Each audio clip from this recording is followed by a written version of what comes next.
So you're supposed to read that whole thing in out loud? Right. Or I'll summarize it as I go. Oh, you get a paragraph, I get a paragraph. I don't think we have to read it all word for word. Okay. We are good to go whenever you are. Really? All right, let's roll. All right, welcome to the Berlin Select Board open meeting. Today is Monday, May 19th. Call to order at 6:30. Open session public meetings are subject to being recorded. Your image and voice will be captured. All right. So our first order up is to do some changing of the deck chairs, but first wanted to welcome back Lisa to the board. Been a few years since you've been away, but still very involved in the town, which is awesome. Appreciate you running and volunteering. And for those folks that we annoy with Scott and I on a constant search for information and facts and sources, just want to warn you, Not gonna help. we've added a like-minded one on the end. So with that, I make a motion to make Scott Harkins chair of the select board. Second. All in favor? Aye. I guess. It's all yours. And so there's nominations for vice chair. I was gonna say, I think, I mean, I think you're the vice chair. She just got here today. Fine. Fine. Right. So I would nominate Peg for vice chair. Second. All in favor? Aye. Aye. Aye. And that leaves us to clerks. I would nominate Lisa to be the clerk. Second? All in favor? Aye. Aye. Aye. That brings us to minutes approvals. There are 4 sets of minutes in the folder. Going back to March 24th. I think that gets us up to date on all of our minutes. So once those are passed, all of our meetings minutes will have been passed. Is there a motion to approve the minutes? Motion to approve. Second. All in favor? Aye. Aye. And then- Right. So abstention by Lisa, who wasn't at those meetings. General public comment. Is there anyone who'd like to do a general comment? All right, taking a quick note.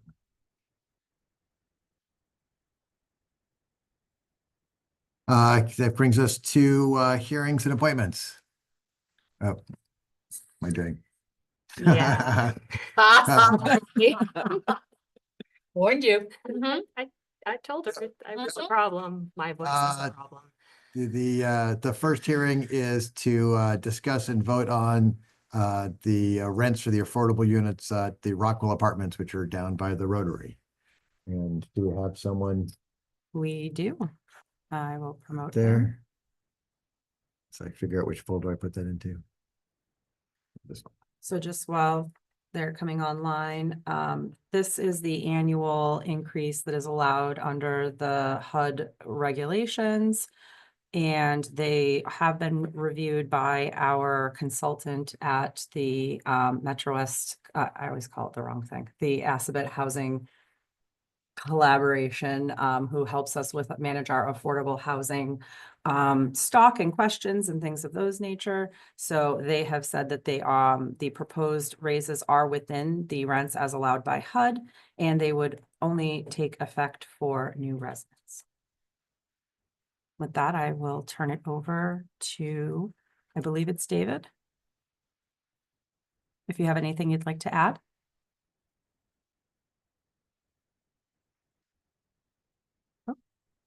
Maybe I pulled forward someone that said the Rockwell, but now I see there's David Cashman as well. Okay, yeah. sorry, I might have pulled the wrong person forward. Lifeline. You know. Here I am. There we go. Good Hi. evening, and thank you so much for being willing to hear this at 6:30 and accommodate the schedule. I really appreciate it. And I wasn't quite sure I followed the very last thing that was said about the rents being only for new tenants. we were going to, sort of as is typically the case, request rent increases for all tenants, whether new or existing. And I know that Metro West Collaborative Development typically has approved, and I haven't seen what they did in this case, but You are typically, correct. I misspoke. I totally apologize. I meant that that's for existing tenants, they can only increase by up to 5%, but in no case more than the 2025 rents. I apologize. got it. Yes, that sounds consistent with what they would typically do. I did discuss with the property, just to be clear, I don't work, at the property. I'm not with ownership or an offsite consultant. And they had asked me to present for your consideration actually up to a 10% increase for existing tenants. In support of that, just sort of a few things by way of a bit of background. Historically, before the pandemic, we just would calculate the affordable rents according to the standard methodology as it's laid out in the regulatory agreement. And in the vast majority of cases, as long as the math was correct, towns would just approve it because that's how the regulatory agreement says that rents are to be calculated. That changed during the pandemic. There were no rent increases allowed during 2020. And there were no rent increases allowed for the vast majority of 2021. It wasn't, in fact, until December of 2021, I think, that finally some rents were approved. I don't need to bore you with all the history, but suffice it to say, ever since that time, this property, like many others, has had rents for many of their tenants below what the program would otherwise allow. And this property, like others, is trying to catch up and achieve what the sort of standard methodology would allow. The 10% for some tenants would get them there, would get them to the max. For some tenants, it would still leave them below the max because they are even more than 10% below what would otherwise be allowed. And just to give you a range, even with a 10% increase, some tenants might be anywhere from $32 less to $188 less per month than what the program would otherwise allow. I spoke to the property and just a few other things that they wanted you to consider in support of the 10% ask here is that this is a community that has not had a lot of turnover. They have a lot of residents who've lived there for a number of years now, going all the way back to 2020, 2021. And they've had very few issues with residents, with affordable residents, like paying rent or having any legal issues. By and large, everyone's on time and good on their rents and other obligations of tenancy. Their waiting lists are very robust for their units. Some of the lists have 50 people on them, up to 80 people. So there's still a lot of demand for these units. And I think that, they certainly don't want to see anyone be forced out. They've indicated some willingness to work with tenants, if a 10% increase were to be super problematic. I don't know exactly what that would look like, to be totally candid with you. But I think they have candidly said they don't want to lose people. And if someone says, they just cannot, afford that, they would certainly be heard to see if any middle ground could be accommodated. So that's all I'll say. If there's any questions, I'm happy to answer them. And thank you again. Could you just, before I let the folks, just remind us again what the affordable rents are for a 1-bedroom and 2-bedroom?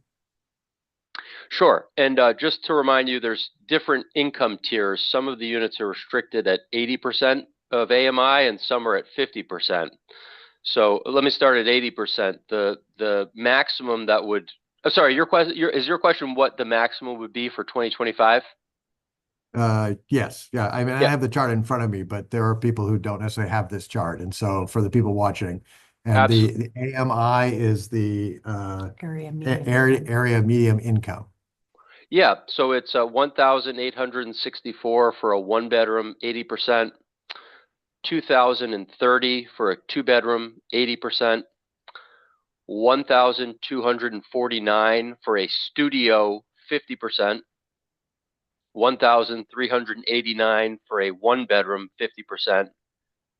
And $1,496 for a 2-bedroom, 50%. Then Peg or Lisa, do you have?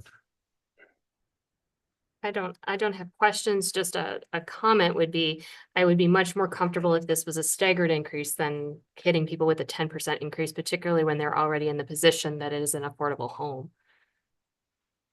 Yeah, and my only question too, in the email from Stephanie Peterson, she's, the property can only increase the rent up to 5%. So I'm a little hesitant on the request to go to 10. And I would also want to reach out to Metro West and see if others are asking for these types of increases, how that is being handled, rather than just jumping right to approving something like that.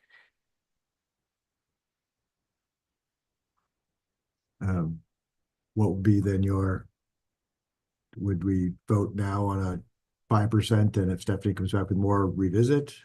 We want, like, how timely do we have to have an answer to you of whether it's 5% or more than 5%? This again, just for existing tenants. The numbers you read out would be for any new tenants coming into those units. Sure. Yeah, there isn't a sort of prescribed time limit at this point, but I wonder if it might make sense to approve the 5% for existing tenants. I can speak to the property, and to the extent they'd like to revisit the matter, or to the extent the conversations with Stephanie from MWCD were to change your mind, perhaps it could be amended, but at least that way, if they have tenants coming up for renewal, they could begin to, roll out a 5% increase if they're inclined to accept that. Agree with that approach. Yep. And the number of units that are impacted? Well, from the chart I have, I think it's all of them, or maybe there's one vacancy, but pretty much they're all taken. Sorry, what is the number of affordable units at the Rockwell that qualify for either 50 or 80? Oh, sure. 21. Okay. Is there a motion to approve the rents, the new for new tenants and up to 5% for existing? So moved. Seconded. Any more discussion? All in favor? Aye. Opposed and abstained, there are none. Thank you. Thank you very much. Takes us to department updates, police and fire. We might, No, Since- Fred. I know, no, highway is busy at the moment and it won't be here. And actually, we might have fire go first. You can get back to your trainings and calls that are going on as well. Thank you. Yep. Appreciate I'll that. bring the mic closer before Brittany comes in and yells at you. Yeah. There you go. All right. All right. So before you is the report for the last 2 months, because it's been that long since we've been in to update you. For the month of March, we did 93 responses, which averaged about 3 responses a day. And for the month of April, we did 84, which was 2.8 responses per day. They're kind of broken down. And at the end there, I put in year to date, we're still about 39% increase in call volume compared to where we were for the incidents last year at this time. So we're still tracking quite a bit ahead. Fire prevention activities listed for the past 2 months as well. And we've seen the increase in that, which we kind of expected as we got into the warmer months here and got out of winter and stuff. So that's kind of increasing. The fire and EMS department continues to see an increase in responses over the last year. March saw the increase of 52% in responses. In April was a 22% increase. The surge in activity is also evident in the year-to-date statistics. Through this point in 2025, April 30th, we've responded to 327 calls for service compared to 236 in 2024, showing an approximate 40% increase. So we're still tracking ahead. I know the last time I was in here and I updated you guys, we were about 45%. So we've dropped off a little bit on that. And my hope is that we'll continue to come down a little bit, but still going ahead. We've had several serious incidents both on the highway and in town. We had several car accidents, which necessitated crews using the auto extrication equipment that we have to remove patients. with one accident requiring a helicopter for transport due to the severity of the injuries out on the highway. Highlighting the house fire that occurred in April, I also put with this a letter from you guys from the property owner. With the letters that we get for thanks and stuff, I wanted to include that one just because I was highlighting the tremendous stop and save that they've had on one of the oldest houses in town.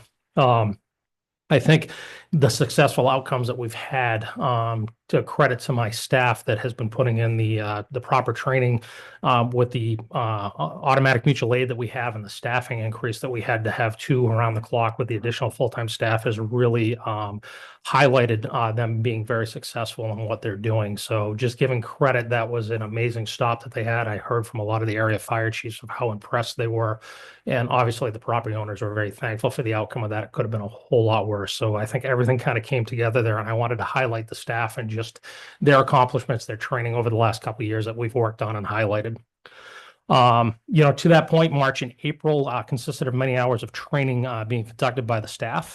There was a lot of EMS in March. We covered the use of restraints and de-escalating techniques. In April, we conducted EMS training on high-risk refusals. Fire training consisted of team building exercises using technical rescue skills and different scene access scenarios. April consisted of scene size up and air consumption training for our self-contained breathing apparatus usage. Personnel, all of my EMS staff took a 16-hour, what they call a tactical emergency casualty care program that streamlines treatment and responses for mass casualty and trauma care. The classroom and practical portion was funded through a grant that we received through MEMA, Emergency Management Performance Grants. And in total, the fire and EMS have spent roughly 20 hours over the last 2 months in classroom training on emergency medical care and 10 hours in the fire training programs that we've conducted. The fire and EMS department was awarded several grants over the last 2 months. The Department of Fire Service awarded a second round of equipment grants to the town for $6,250, bringing the total for our safety equipment for this year to $18,750. We also received the SAFE grant for $3,344 and the Senior SAFE grant for $1,798. And that'll be used for public education, both in the schools and within our seniors throughout town. Updates, we have work on the paper store that continues up at the Highland Commons. The J. Crew store opened at Highland Commons last week, and the new restaurant that's going into the subway space is named Ramen Haven, and that's kind of a ramen noodle restaurant that's going to be going in there, which I've heard is a very popular one. Work is beginning with discussions with the fire prevention as to permitting process and the systems that are needed for that space for fire prevention. In response to the open shifts, March, we had 7 open shifts that were unfilled, and April had 17 unfilled shifts. So we kind of went up a little bit in the month of April of the unfilled shifts. But we've reduced that number quite a bit since we changed our staffing plan, which I think is working well. Just initiatives throwing out there, the home safety check program, we're seeing an increase in people requesting those, which is good, and that's for any resident in town. There's no charge for that. And we also have the child's passenger seat program that we offer for anybody that might have grandkids coming or any new mothers that are expecting, that we can inspect the car seat and make sure it's installed properly. Second floor renovation project is going well, and they're ahead of schedule with the walls up, and rooms now are clearly recognizable where the dormitories are going to be, where the storage rooms are going to be, and where the bathrooms are going to be, and that kind of stuff. And just as a reminder, work on that will be stopping for the summer sometime in June when school is out. And I believe their last day, I think, is June 16th, but I'm not sure when they'll actually stop here. So that's the update for the fire department. If I could just add one thing to the Assabet project, we will be using the summer to put the duct work out to bid for the upgraded HVAC, which we now have redesigned. It's in the process of being approved. And there is still some duct work that Assabet can't do. So we will be working on getting that out to bid, under contract and underway. So when they come back in the fall, they'll be ready to continue work. Great. And we had a member of Congress come into that as well. Yes, we did. We had Congresswoman Trahan that showed up to kind of walk through the building and see what was going on, and was very impressed with the project. And we, especially for the use of the ARPA money, she kind of wanted to use it as the gold stamp, to show everybody else how government money should be used to actually, fund projects and better the community in reference to having the kids in here and having them learn. I think she spoke to every student that was there just to ask them what their thoughts were, what the benefit of the Great. program was, and what she saw was the benefit of the program. So she spent a lot of time with the kids and interacting with them and getting their take on it. Great. And there's a video of that tour on the town's YouTube channel? There is on the town's YouTube channel, and we'd also like to thank Senator Robin Kennedy and Representative Meg Kilcoyne, who attended as well as select board members, members from Assabet and the community. It was a great opportunity to see the project, and I think it was really well received by everyone. And this is just the first of many, Yep. visits. There'll be a groundbreaking or a ribbon cutting at some point, but the Congresswoman has spent most of the past 2 months in Washington, DC. So she was very excited to get out in the community and see some things that were going on. Questions? Just a couple quick ones. So Fire Mike, with the increase, are they town incidents? Are they more highway incidents? Seems to be a combination across the board. As I'm tracking it, we see an increase both in mutual aid, but in town calls as well. Kind of in all areas. The fire calls are kind of up with alarm activations and, the small fires that we've had, the house fire.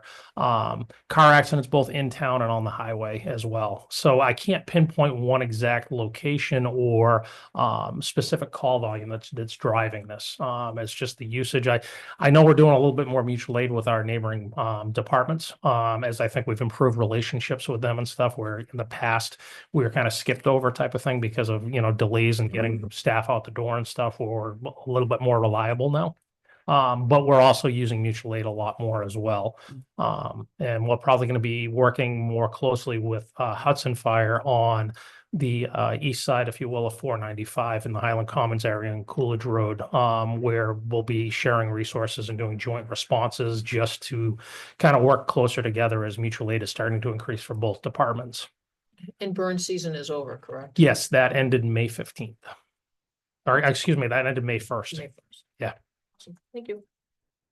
I just noticed that a lot of your grants are coming in through MEMA, which is probably also funded through FEMA. Yes. Are you at all concerned that you're going to have issues with funding those trainings, or? Kind of remains to be seen. And I say that I actually met with my MEMA representative this morning. We had a meeting just to talk about it. They're still uncertain as to how they're going to be funding things. I know a lot of the two biggest programs we have across the country was the Assistance to Firefighter grants, the AFGs, and that funded a lot of our equipments, our radios that we received on the fire department under Chief Clark when he was here before me. I think it was $228,000 that we got to replace our portable radios and stuff, which are the lifeline for the firefighters.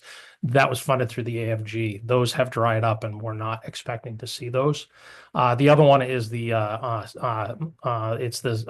staffing grant that they give. The SAFER grant is what it's called from the government, and that's to staff firefighters. And that has also dried up, and we don't expect those to be coming back anytime soon. The good thing is a lot of stuff that we saw cut, we're seeing it get reinstated. One of them being the NIOSH investigation into firefighter line of duty deaths, which we learn a lot from when we do those investigations. They were pulled and they were stopped. We now have gotten those back, and we're hoping the next thing is a lot of the stuff with the cancer rates in firefighters. As we've made some changes in how we do things with the gear extractors and stopping the carcinogens from coming into the station beyond the apparatus bay, we're making changes to the apparatus. Those were all being tracked at the federal level, and they've been stopped. So we're not sure if any of the changes we're making are going to be beneficial. We're hoping we're going to see that get reinstated as well. And but it remains to be seen. So specifically to the MEMA grants, they're waiting to see, and they haven't been told that they're not going to receive those for those EMPG grants that I was referring to. But we also haven't heard that they're coming either. So for this year, typically in the fall is when we'd see those grants get awarded, and we're expecting that those are probably going to be delayed until the beginning of 2026 if they come. Okay, thank you. Other questions? Well, thank you very much. You're welcome. Thank you. All right. Go for it. Yeah, so the month of March, the department handled 1,278 calls for service, included 5 cases with criminal charges, 21 motor vehicle crashes, with 10 having injuries involved, 140 motor vehicle stops and 82 citations issued. Drone unit was deployed 6 times in that month, 2 within town, 2 to Boylston, 1 to Clinton and 1 to Lancaster. The drone unit has also started to set up monthly trainings with the police department, fire department training together. We received 3 applicants for job posting for the 11th officer. We will post again, which we did last week, to try to obtain at least 6 applicants to run the process for the physical assessment test and interview panel. March 6th, we assisted the Mass State Police during a pursuit that came through town. Although they lost sight of the car, we had very good indicators the car was not too far away. Subsequently located just over the town line in Clinton, with the assist of our drone unit, multiple agencies, the suspect was apprehended. March 25th and 26th, Sergeant Goulding, Andre, Officers Brusher, Kinnis, and myself attended a 2-day leadership seminar in Framingham. Leaders from all over the Commonwealth were in attendance, and there's approximately 350 of us there. Phenomenal training from all levels. And ACO report is attached to that. Let's see, month of April, handled 1,373 calls for service. 9 cases involving criminal charges, 26 motor vehicle crashes, 8 reported of injuries. So although our accidents went up, our injuries went down. 156 motor vehicle stops and 49 citations issued. Drone unit was deployed 4 times in that month, 2 within town and 2 to Marlboro. Detective Sergeant Gilchrist in Russia attended a 2-day detective conference. Officer Belleville and Officer Lehman both attended a drone search and rescue 2-day training. Sergeant Goulding and myself attended the annual fishing derby as well as the Easter egg hunt at South Commons, and Officer Corbo was out assisting Earth Day cleanup, patrolling the major roads in town. Officer Lehman and May both attended intentional leadership training. Unfortunately, couldn't get in the same class. One had to go to Holyoke and one had to go to Linfield. ACO attached. Oh, and the radios. My mic didn't hit on that. Our phase 2 is complete and we actually have communications now. So Yeah. you can talk portable to portable pretty much all over town. And we're waiting, hopefully the next the earmark money from Congresswoman Lori Trahan's office. Hopefully we'll be here soon and we can finish off the south side of town. Yeah, that's had a little bit of a delay with the staff, I guess, firings at USDA. So part of the problem we ran into was the person who was handling our grant is no longer there. And there's someone new who has just picked up, or not new, someone who has now taken on many other things, who has just picked up our grant. So we did finally get paperwork in again last week. It just seems like more and more documents have to come to be signed. There are new software systems that have to be learned. And apparently, as they put it, we can't just press the button anymore. So it's a whole different process that we have to go through. We have been reassured that the funding is available. And, while there's no guarantee until you have the money in hand, the process is still ongoing. But it has been a little bit of a nerve-wracking process this spring, just waiting to see when we would get the actual physical funding, because we did expect to have it by now. Okay, questions? Eric, the number of applicants, is it down across the state? Is it Oh, down yeah. across the country? Yeah. I'd So say it's just not, no one wants to come to Berlin. That was No, grammatically correct. no. I mean, like I tell people in 1995, when I took the civil service test, 33,000 of us were sitting there. And now it's about 5,000 statewide. So it's, I mean, even the state police are trying their best to hire. I mean, every agency in law enforcement is pretty tough. Yeah, we're not immune to it. And say thank you to Phyllis. She's doing a bang up job. So, keeping her busy, that's for sure. Just the number of times she has a month to say, there is no leash law. Yeah. I was actually gonna ask, if you have a leash law, would her work go up or down? It'd probably increase exponentially. Yeah. Okay. So she'd have to take the dog in, It would go from, shelter it. yeah, it would go from phone calls to paying mileage for her to come here and house a dog and whatnot. So, yeah. It's It's a lot. Other questions? Mhm. Very good. Well, thank you very much. Thank you. Yep. Chief Mike, there's one other item for you Yeah, if don't you tell wanted to Fire stay Mike for waits, just a yeah. moment. The summit. Oh, yes, the one of the newer agenda items. So we'll move on to discussing a potential vote for the chief to attend a summit in Florida at no cost to the town. Yes. So that was something that was several months ago. I was asked to, if you will, to apply for that. But it's a summit that I know a lot of fire chiefs have gone to and stuff in the past. And I put in an application for it. I didn't think anything of it. I got notification today that I was selected to attend it. It is a networking conference. It's limited to 50 to 60 fire chiefs from across the country. And what they try to do is they try to put like fire chiefs together to be able to have group sessions to work on similar challenges and stuff, and to and they have breakout groups that get together and stuff. They go through and they work on those and go over leadership skills, the newest information, that kind of stuff. There is a if you will, a vendor section of this, like any conference that they have, and I believe you work with the vendors and stuff too. But there's no cost to it. I'm actually on vacation at the beginning of June, which is why I brought it up tonight, only because I have to have this all done by June 6th, but I'll need to get it done by the end of next week, if I'm going to go. So that was one of the reasons why I brought it forward.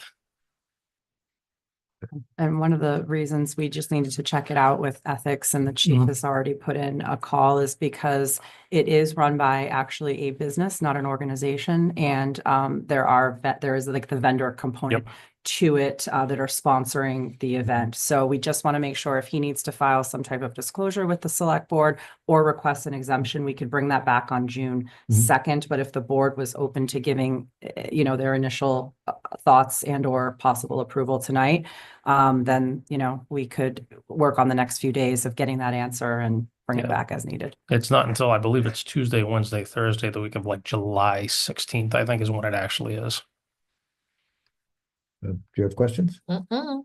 Do you have other questions? Nope. When we get that, if you get a sense of the vendors, if any of them, we have any business in negotiating at all currently, I'm assuming no, because I don't know of any big contracts we're talking about, The but The Fire park. truck. the fire truck. Yeah, I can reach out to see whether or not they'd be involved in that or not. That's a And good just, thing and to just to know mention. ahead of Yeah. time. So, Yep. is there a motion to approve? You can make it. So moved. And seconded. Seeing no more discussion, all in favor, say aye. Aye. Bring your suntan lotion. Very Thank good. you. Yeah, I'm gonna have to. I burned really, really bad. Thank you. Thanks, Fire Mike.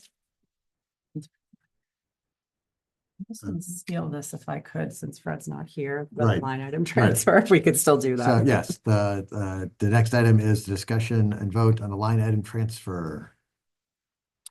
Okay, so this came through this afternoon. Fred is short, as is one of, I always say, the most difficult budgets to estimate, the public buildings budget. He needs $8,000. He's requesting that it be transferred out of excess in snow and ice. He has attached in here a memo that outlines it. Basically, the remaining budgeted expenses for the fiscal year total up to $6,387.46. He's concerned that after the budgeted items are paid, there won't be enough to cover Mora's cleaning supplies, along with 2 tests that need to be done on the backflow prevention services and service work required on the generator at 1870 and 23 Linden. He also noted that the fire pump and sprinkler tests still need to be performed at 23 Linden as well. So what he did was he attached a list of expenses that were not budgeted for FY25 that were a bit of a surprise. They include some plumbing, generated repairs. We did have a DEP sanitary survey that you're aware of. We did have a water meter issue at this building, the fire truck bay doors. So there's a number of issues and I can send this down and around if you'd like to look at it a little bit further, but that is the request to transfer. I think when we talked about the bay doors, we acknowledged that this was likely to require a line item transfer at some point during the year, so. Yes. If you want to. I trust them. Um, and so, is there a motion to, approve the line item transfer request? Motion to approve the line item request. Seconded. Any more discussion? Seeing none, all in favor, say aye. Aye. And this will No also go to opposed. FinCom. So it'll go to FinCom on whenever they meet. Was it Yep. Wednesday? Yes, I'm not sure if they are actually meeting on the 28th or not. I need to check. They had that tentatively scheduled. Mhm. But it looks like now they will need to because they have line item transfer. And that takes us to, a recreation committee, with a donation of bleachers and AED, and a civic action project. Hi, Felicia. Hey, everyone. Thanks for having me. Yeah. So I'm here because we had a resident from Berlin reach out to rec in order to, they had 3 sets of bleachers, 2 being 15 feet long, 1 being 21 feet long. They're 4 levels. I have a picture of them if anybody's interested, but, they've been inside at the Grace Church in Hudson she couldn't give me the length of time, but Ruth said she wanted them to go to, somewhere they could be used. Her children played sports here. They live in town. So she reached out and I said that'd be amazing because we removed a set of bleachers a couple years ago that had rotted out down at the fields. And it would be awesome to put one of them over there by the T-ball baseball field, the first field on the right when you go in.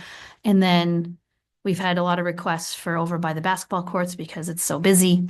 And then I think soccer is hoping to take one of them, but we haven't really talked that out yet. But regardless, needing your approval to move this forward. So just a little background, I guess, on it. As I said, they were donated by Ruth Blandon of Berlin, from the Grace Church. They have always been indoors. They were never outside. She believes they are Uline is the company, which is a pretty common. I actually believe that we've ordered some benches for the soccer fields through that company as well. They're aluminum bleachers, and I just did a little research. Aluminum bleachers in Massachusetts, when properly maintained, can last between 20 and 30 years or even longer.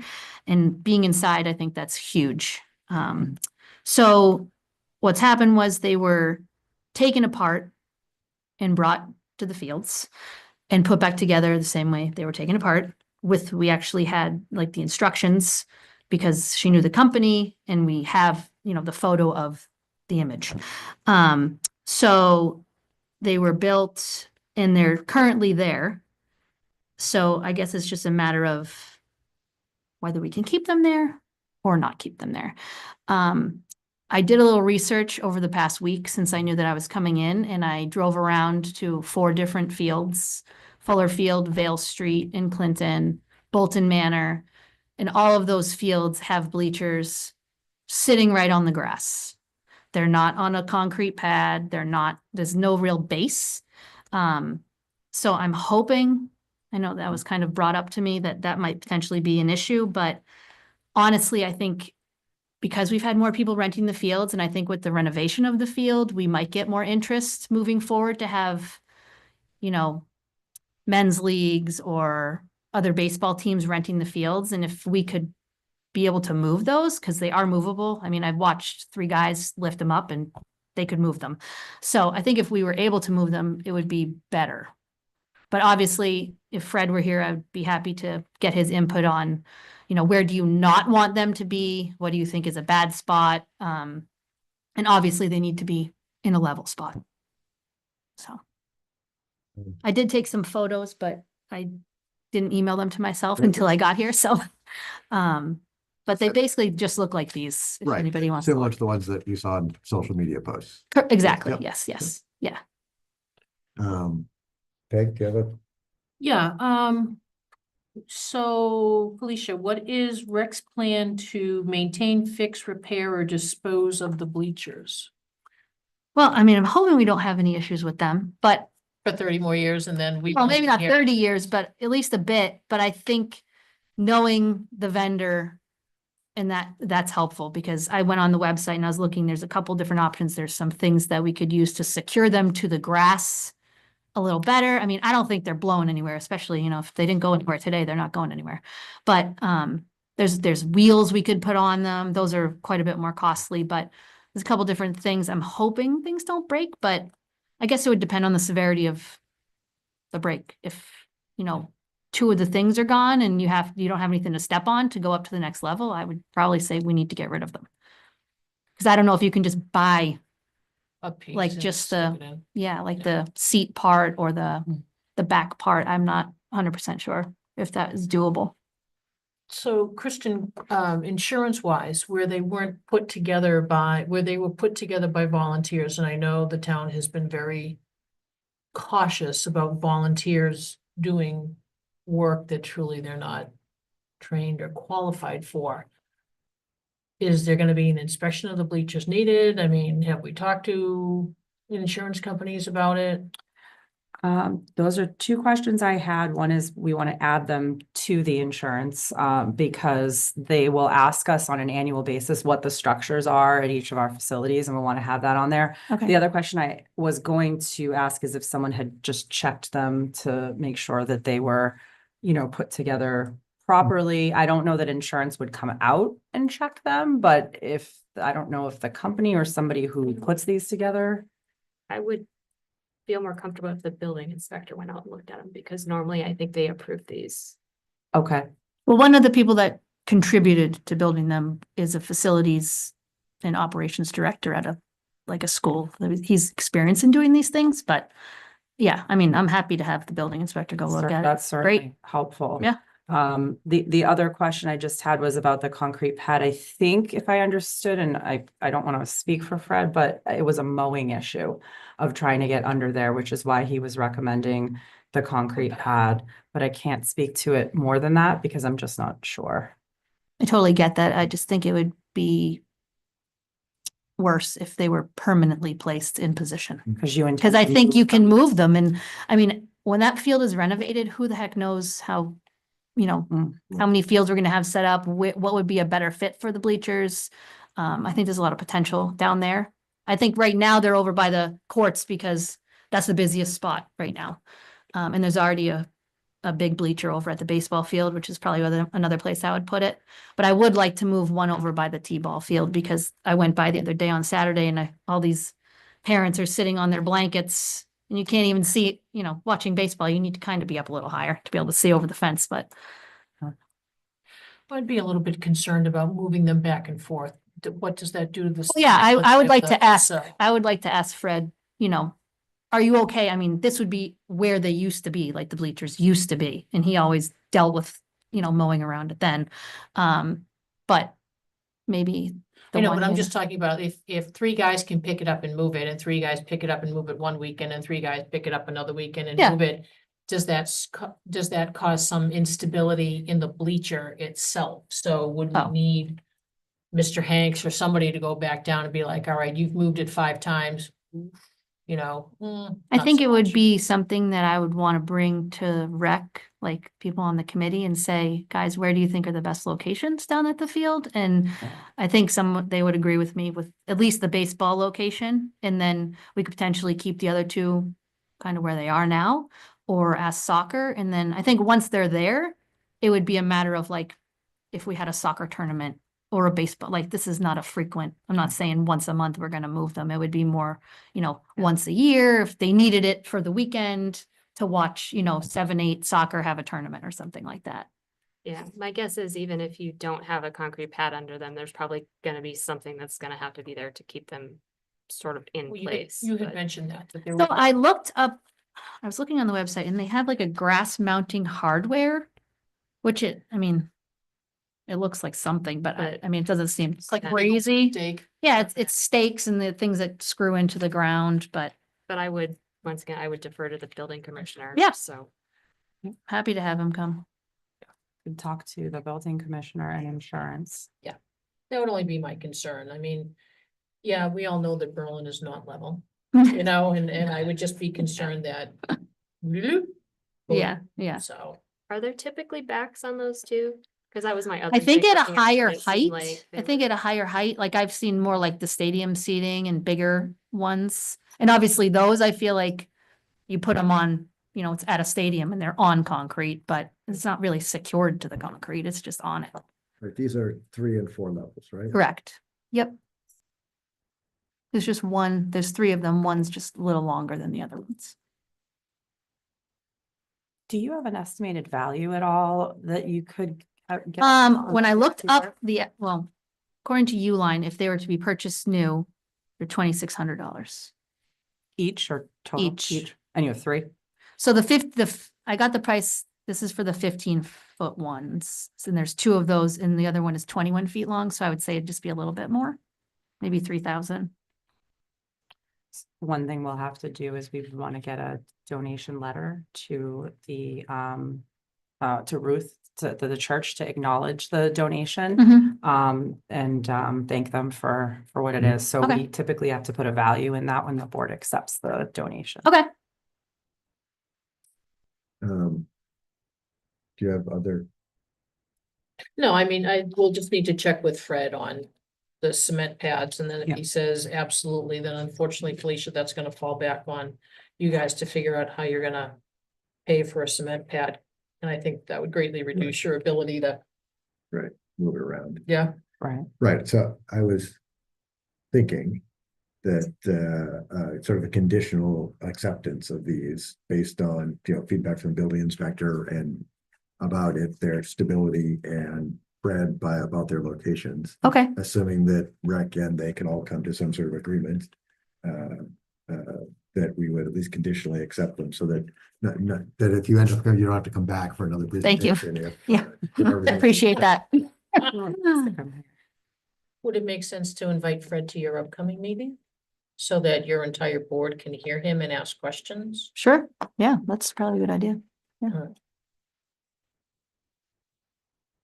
Yeah, when that is. Second week of June, third week of June, I think. I think it's second. I can't remember what day it is either. And then the agenda item talks about an AED and a civic action project.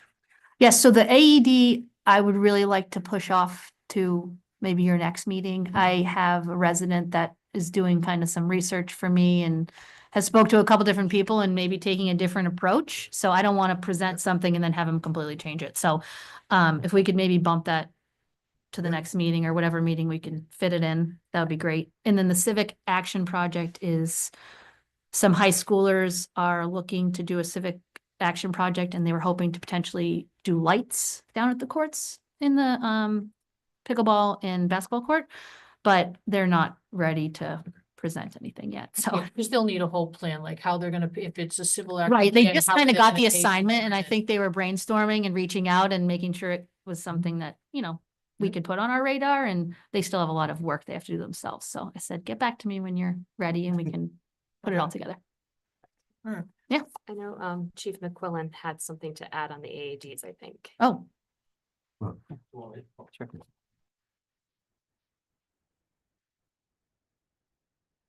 We actually have 2 AEDs for the rec area. We have one that's supposed to be going over by the courts, and then I think we have one that's going over by the fields. One of the issues we have, we received those last summer through part of the grant and stuff.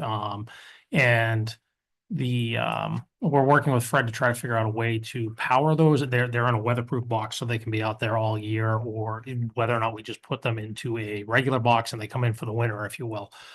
So there's some power issues and some that we're trying to figure out and how to get them mounted to a pole there, but we do have ones that exist for that location right now. And not opposed to having a third one or a fourth one or as many as we need. The only thing I would ask is that we kind of went through this with the Council on the Aging, where they had bought one for the van that was completely different than anything that we use. So the cost of the equipment and stuff was much more difficult to get, and there were actually some stocking issues that they had with not being able to get those. So if we can, when we get those donations, if we can kind of keep them to the brand that we use, only because I'll put them into our system, we'll maintain them. We'll inspect them, and when the equipment starts to fail, like the batteries and or the pads that are attached to the patient, we have them in stock. We can actually switch them out and then just order new ones for replacements and stuff. And that's what we do with the PD, the ones that are at the school, the one in the Council on the Aging, and I believe Highway has one as well, but we keep track of all those. So, This was the information that we just found out today, so Yeah. kind of changed the tune of things. nope. All about the donations and stuff, just trying to keep everything standardized just so that we can keep track of it and stuff. And that way everything, and the other thing that's nice is when we get there, our equipment is compatible with it and stuff too, so that we can take over and start giving some ALS care as well. Yeah, I So- think that's why Pat wanted to talk to you Yeah. guys Yep. no, before that's he perfect. came in. Yeah. Is training needed on those? Or just basically read the directions of one here, one here? Yeah. Like they'll- tells you what to do. Yeah, doesn't they it? pretty much, when you open them, they kind of walk you through what to do. However, we recommend not a full like CPR class, but we recommend kind of like a refresher program where we'll talk about CPR and integrating that AED.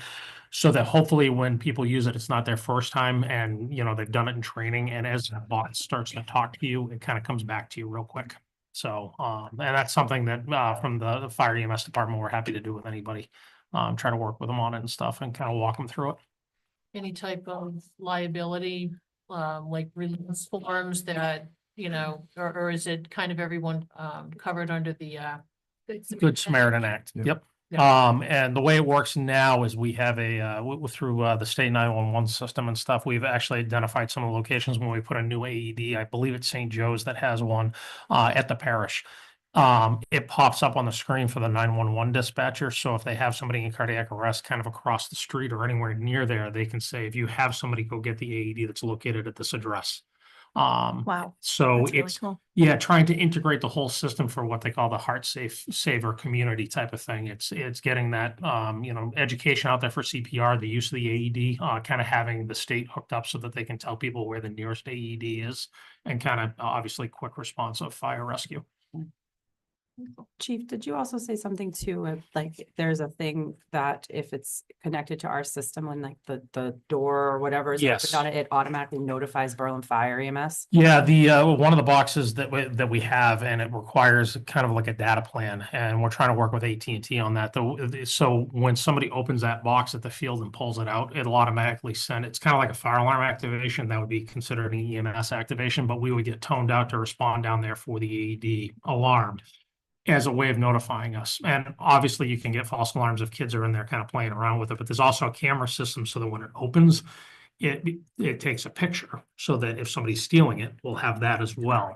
But again, it's that early notification, because if somebody's opening that box, then it should be something that we should be getting notified for a response, because they're pulling it out for a patient. So So where'd you say they were gonna go? That's On awesome. pole? yeah, there should be, basically what we're trying to get is like a poll, like we reached out to the company that we had bought them through and stuff, and I think the AED itself was around, I'm gonna say roughly $1,000. I think the pole to put it on was like $2,500. It was ridiculous. So we talked with Fred, and Fred was kind of like, I think we might be able to manufacture something that we can put it on. And we were trying to figure out how to put it someplace where maybe we can put power to it, or have it with one of those SD cards or something from AT&T, so that it'll actually notify dispatch, and it can actually, record that image of somebody opening the box. So if they're stealing it, we know that. The gazebo and the snack shack have power. Yeah, and I think that was. I don't know if it's the proper amount of power you need, but It probably is. It would probably work out. I think that's we were actually looking at mounting that. I almost want to say on the side of the building, and we'd be able to take the power from that, and that would work. Mhm. It was the putting it on the pole, somewhere by the courts, and trying to come up with a system for that. I think that was the challenge that we were oh having. yeah, that's the farthest for Yeah. the power. So like the disclaimers that go on a plastic bag that tell you not to put on your head, or a coffee cup not to spill it on your lap. Will there be like a sign that you can post there that say, this is not a toy, do not try to zap your friend, to see Yep. what happens? I'm just trying to think of kids going, oh, Yeah. I wonder what this does. I don't think we're required to put one there, but I think it's not a bad idea to put on there that it's actually a not a monitored toy, system. It's not yeah. a toy, and it's not, if you're taking it Mhm. out, it needs to be for a reason, it's a medical You're gonna emergency. be there in a minute And anyways. we can see it. Correct. Yep. Thanks. Is there a motion related to the bleachers? I move to approve the bleachers with the caveats that the appropriate approvals are given from building and highway. I'll second that. Any more discussion on it? I just add insurance is okay with Oh, it too. Yeah, Insurance. yeah. Thanks. Then I think we're all in favor, say aye. I Aye. Okay, Congratulations. thank you. Thanks did for that. finding the fun. Thanks, This Felicia. year. One more quick thing, with the lights, all of the lights down there are LEDs at this point, so you may want someone to check with the energy committee before doing any sort of lighting project. down Oh, there. yeah. And you may want them to get, They're not even close to being ready to. I know, but you Yeah. may want them to get neighbor input as well.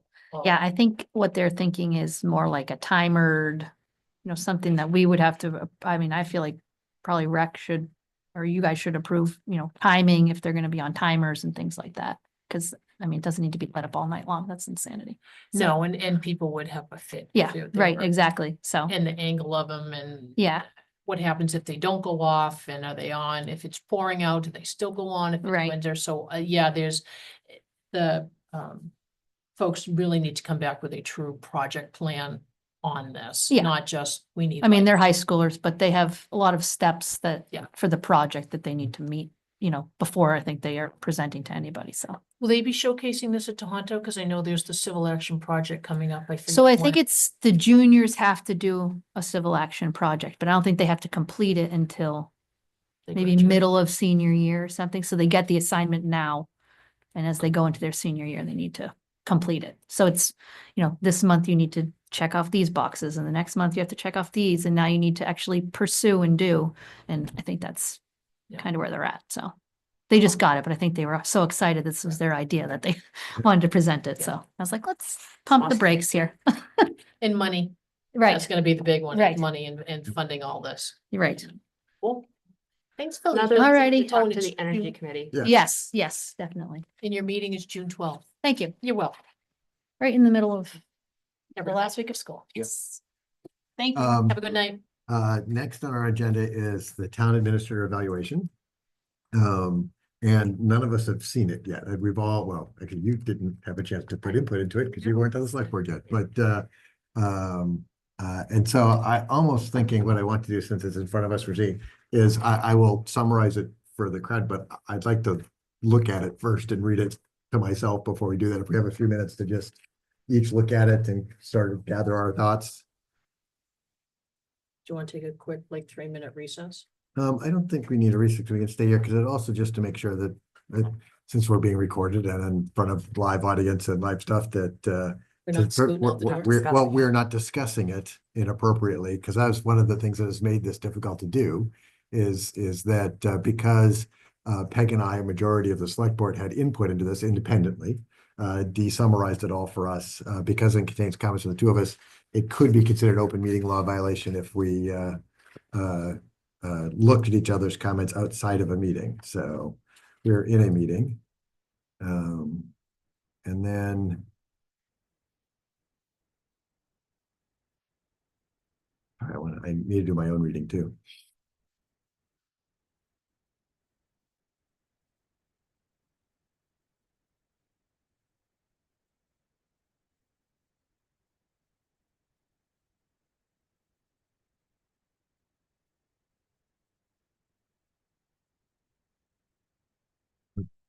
How many people provided input, or how many? 5. You had 5? We did send it out to sort of all sort of committee chairs and department heads and Twice. twice, yes. And this was, typically we would do this in a little bit earlier, sort of prior to a new person joining us. It's generally designed to be done in April so that in some respects this becomes a foundational document for whoever's new joining us. But that some scheduling stuff made that difficult to do. And so we get to do it today. Well, we also needed to update the process because Right. unfortunately, the way that we had written it was in conflict with a recent Supreme Judiciary ruling. So that made us pause, so that everything was on track.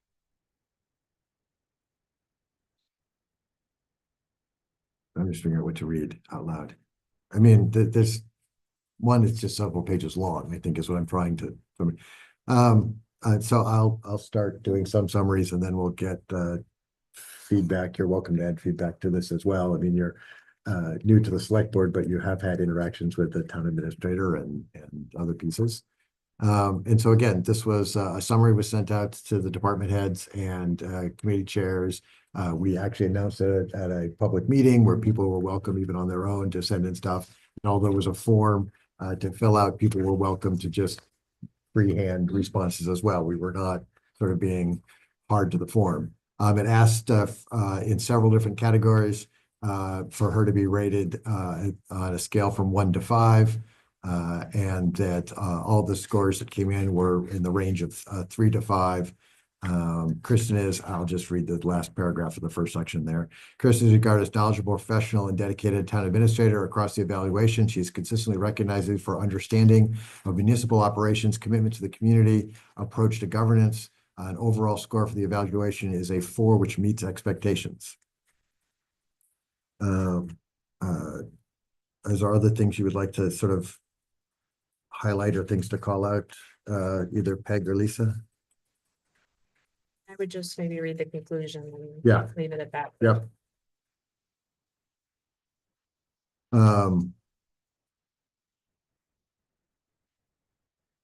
The conclusion comes that Chris has demonstrated steady, committed leadership in a demanding role. The town of Berlin values his service and organizational acumen, with continued focus on visibility, delegation, and communication. Ms. Rubin is well positioned to further the town's goals and support both needs of staff and residents. I think some of the things in the sort of looking ahead section, I think when we do some goal setting, which should be coming up as well, I think some of those will get sort of reflected back into it. At least to me, I think it accurately reflects the things that I put together and said. Do you feel the same? I do. I mean, there were several comments that I know that I made that I appreciate Dee coming up with the right words to put in here. So no, I see my comments mattered within here, so I'm good. And then obviously, Kristen, if there's any questions that you have, ask them here. I'm sure any of us would be willing to meet with you one-on-one if you had specific ones. Do you have comments you would like to add? Since you're also seeing it for the first time? Quick process. Yes. I would like to first thank Dee for putting this together because I know that that's a laborious process. Thank the board and the department heads who participated in the process. Would be foolish to say I know everything. I'm, a 2.5 year in town administrator for the very first time. So there's always room for me to learn and grow. I feel that this is constructive in terms of the areas that, I can work to improve upon.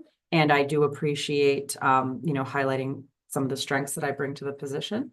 So, with this and my, renewed contract going forward, I really look forward to continuing to work with the town and definitely appreciate everyone's feedback. Do we need a motion to accept this? I don't know. Yes. Yes. I would, So moved. Seconded. all in favor of accepting this summary of the annual evaluation for our town administrator, say aye.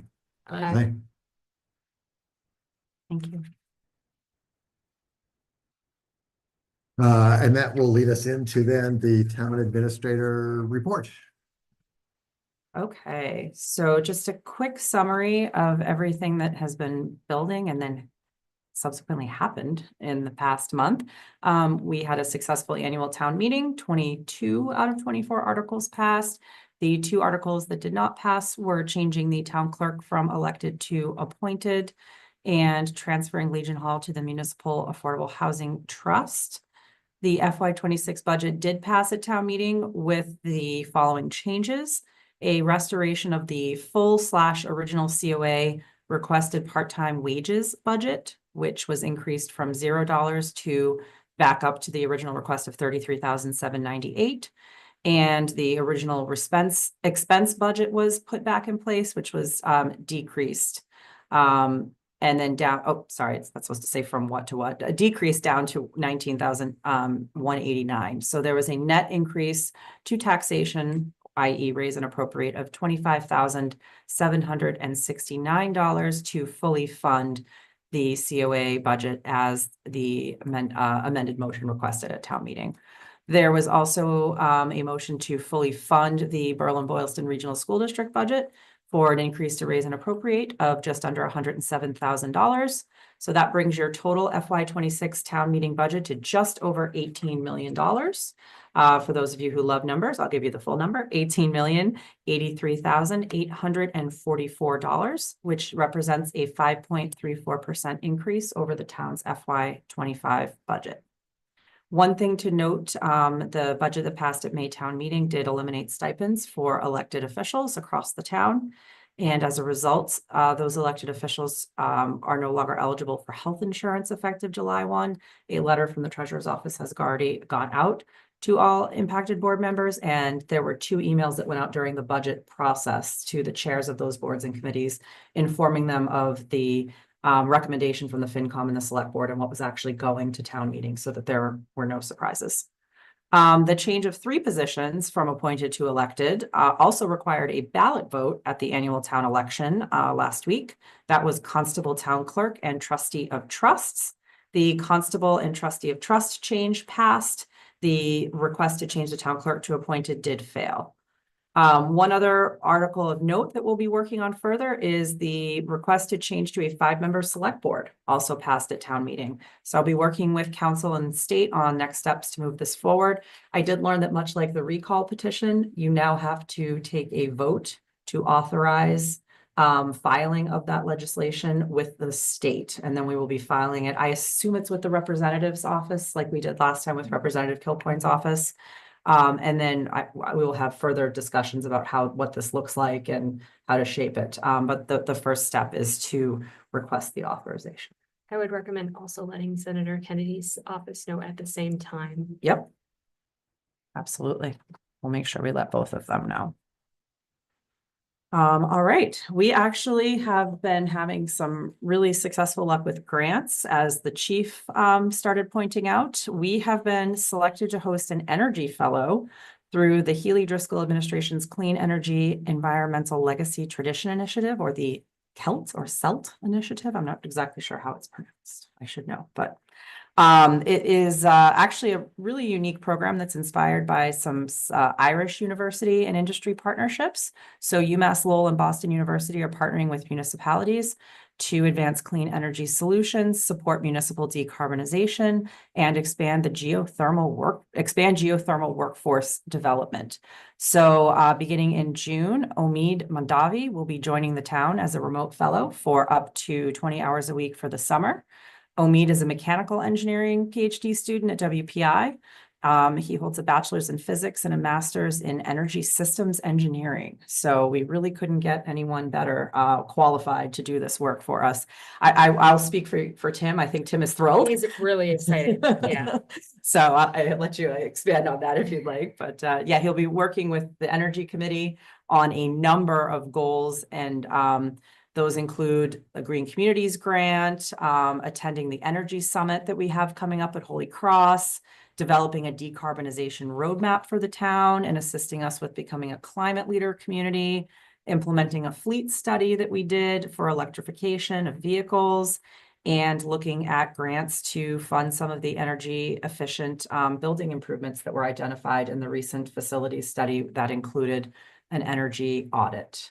So there are many, many things to keep him busy. I think in discussions with Tim, a lot of this will be sort of driven on what he's passionate about and interested in working on. I mean, we have many exciting projects, but I know the Climate Leader Community and the Green Communities grant for this coming fall are 2 items that are top on the list. So, and to nicely dovetail with this, we also were awarded a part-time energy manager through a partnership with the Montechusett Regional Planning Commission It is a Mass Save grant that will help through a professional consultant who can work with our fellow and also on some of the higher level energy projects for the town. We are working with Athol and Royalston, or sharing rather, this part-time consultant with Athol and Royalston. And they will be working on a number of very similar types of projects with us. They can also help sort of oversee and work with the fellow in a way that I don't necessarily have the capacity to supervise. And Tim will obviously be involved to the extent he can, but Tim also has a job. So Yeah, it's a full-time job. right. So it'd be really nice. But Tim Wysocki, Energy Committee Chair, assisted with both of the grants.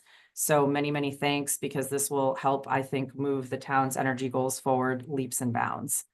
And then finally, we found out late last week, we did receive a $50,000 grant from the Executive Office of Energy and Environmental Affairs to update our zoning bylaws and subdivision regulations.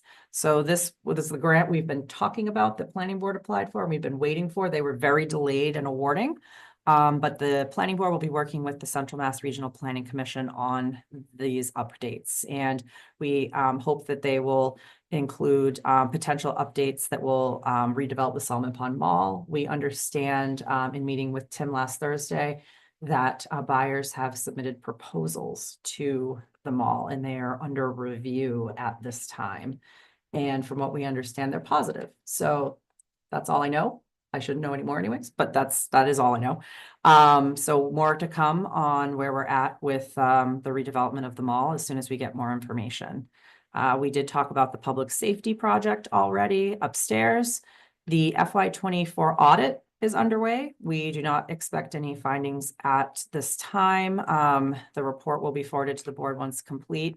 And I'd like to thank Treasurer Collector Kathy Murphy and Town Accountant June Poland for all of the work that they did to make this a successful audit process in a especially challenging year. So many, many thanks to both of them and their teams for helping with the audit. Also, exciting preview of coming attractions. Our 10-year contract with Charter is up in 2026. So I spoke with Roger Bradley and Brittany from Berlin Cable Access. We are working with a recommended cable attorney to prepare for negotiations. The process kicks off with a public hearing, which we have scheduled for June 23rd, provided that is amenable, obviously, to the board. We do have to advertise that. And it will be an opportunity for the public to come with any questions or concerns they will have, and also hear about what we currently offer and what our future needs are in terms of capital and operational needs to be able to, expand or meet whatever the needs of the public may be. 3 more quick things and I'll wrap up. We do have a survey for seniors going out from the Council on Aging to assess services they would like to see in town. It will be mailed out to households this week, with the households that have individuals 60 and over, and will include a prepaid return address envelope for the survey to come back to us. I know that is a cost, but I think it is essential. We did try to do this once already and got 4 responses. So I'm very hopeful that by mailing it and allowing people to just slip it back in the mail, that we'll be able to get some positive feedback. Melissa's been working really closely with other agencies in town that provide services to seniors to collaborate on efforts and avoid duplication. And we really want to use this survey to identify gaps in services and resident preferences so that we can provide new programming through the town that's appropriate for the needs of the residents. The planning board has a number of exciting projects that are potentially coming in the pipeline. One is the proposed autism center on River Road. Unfortunately, they could not be here with us this evening. We are trying to get them rescheduled. There are also 2 potential projects at Riverbridge. One is a hotel. And we're talking about the parcel that would be actually across the street from the Homewood Suites. There's also a second developer interested in the same site that would be looking to build a banquet facility along with several restaurants. So those are all in the process of their very beginnings with the planning board. And Tim will keep me up to date, and I will subsequently keep you all up to date. We are still working too on our sort of downtown project, complete streets for the town center, drainage work at 1870 and Bullard, and a review of the septic system. We have done the survey work around the center of town. It has identified some interesting property line issues and property ownership issues that it looks like we probably need to do a title search before moving forward. And as to the cost of that, how to fund it, do we want to do it, et cetera, I'll be bringing that back to the board for a future conversation. But we are also continuing the design on this, the design with drainage and stormwater. And we'd like to get that parking area, if we could, complete. The challenge with the drainage issue is the site is very small, and the more impervious surface you put, as we've talked about, there's more runoff. And so you actually have to build a structure to contain the stormwater right now, as opposed to like a rain garden or a natural feature that would be able to contain the runoff. So that is going to be an expensive project that would likely require a capital funding through free cash in the next budget cycle. So that's all I have. That's all we haven't met in a while, so I apologize. That's a lot, but there's a lot going on. The excise tax bills that recently went out, Yes. there's been a bunch of comment on social media about many of them appearing to be incorrect. Is- Well, or paid, or do we know why? Is there really a bunch of mistakes in it? What should people do if they got one they think is wrong? So we haven't so much found many mistakes or errors. I think maybe one or two were in error. They did go out for previous years because it was discovered during our audit process that unfortunately the previous treasurer collector did not send those notices out. So we are correcting that process and sending them out. They're not something that folks should have received before. Apparently there's literally like a button in Vadar that was not checked when bills were going out to send out past due ones. So that is why those did go out.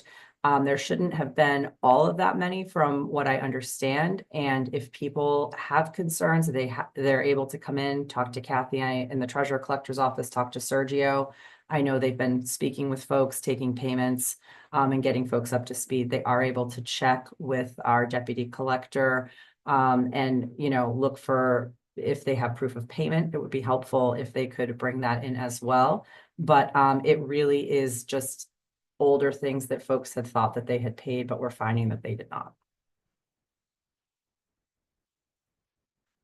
On the COA survey, could you tell me the difference between this survey and the UMass survey that we spent $30,000 on and have done what with? So the UMass survey went a little broader than just gerontology, if you will. They were looking at kind of community needs as a whole. They were looking at transportation, aging in place, sort of a more variety of needs. This is specifically focused on what our Council on Aging can do in terms of programming and services to assist our residents that is not being provided right now. So this was the goal when we started out with the new position, so that we don't duplicate services and so that we really see where we can build from here in a slow, smart way. The gerontology study, like I said, was broader and kind of looked at a, you know, greater wealth of needs. That study has been used to fund, to write several grants that we have applied for in order to get data that we've needed. But this is really like hyper focused on what the town can do in terms of programming. And that's going out to a subset, right? Whereas the other one went out to the broader community. Correct. The other question I had was the hotel across the street from a hotel. I'm talking about the land and stuff, but that's a planning question, so I won't ask. Well, then I think that's it for the town administrator report. We can move on to old business. First item is the discuss and possible vote to authorize the town administrator to execute a Mass Works grant for South Street Bridge and sign a letter of support. So this is the grant that Fred mentioned last time he was here. The good news is we are actually working through with the support of Ann Goby's office through the governor's office. We have not applied for a one-stop grant here in Berlin. And so we have some strong support behind us, which is great. This would fund the full amount of the construction for the South Street Bridge, because after the design documents were done, the construction amount came in at just over 1.1 million. And the small bridge grant that we have applied for will only cover up to $500,000. So this will cover the rest of that funding. We can apply for up to $1 million through the one-stop shop. So one-stop application process, they do call it shop too. But we also would be asking if the board could authorize me to sign it because it will be submitted in the upcoming weeks through an online portal. Make it a little easier if I can submit it once done. Central Mass Regional Planning Commission is helping us write it as well. And then I do have a prepared letter of support here if the board would be inclined to sign. So given that we have to apply to get the additional money to fix the bridge, we have no time frame on when that bridge will be fixed, correct? Because there's several people that I've come across. So I just want to be able to give them, yes, we have a time frame. No, we don't. So we are still waiting for the final design to be approved by DOT. They have taken what I would say is a longer than anticipated time making the approval on the final design. However, we were at the point where we were eligible to apply for the construction grant, and we've been told if you get the design grant, you're in the pipeline for the construction grant. It's typically awarded. The problem we ran into was when the design was done, the cost being more than that small bridge grant program could accommodate with their cap being at 500,000. The one-stop grants will be awarded. The design is already finished. So while I can't give you a specific timeline, as soon as we have the money in place, we will be able to go forward. And I can get a little more information on the anticipated award timelines for one stop. I haven't actually applied myself for one before, so it's a new one for me. Is there a motion to approve applying for the grant and sign the letter? So moved. Seconded. Any more discussion? All in favor, sorry, did you, Go ahead. all in favor, say aye? Aye. Aye. And then that's the actual letter that we're gonna sign. Yes. And it's chair signed. Yeah. Oh, look, it anticipated that I was gonna be chair.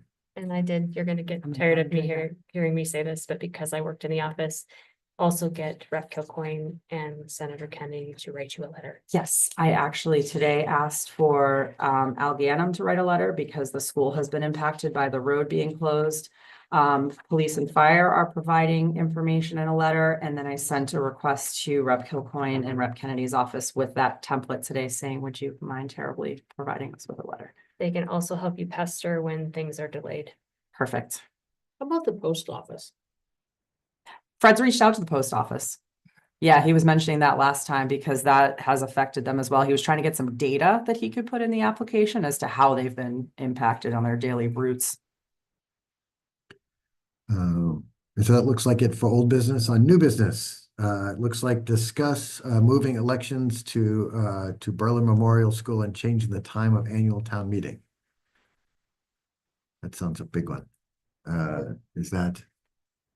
Are you? Well, Part of it was Lisa's. Part and of it was was mine. But your election warden, Tim, did come in and talk about moving the elections potentially to Berlin Memorial Mhm. Earlier this year. And we were able to touch base with the superintendent over the town meeting.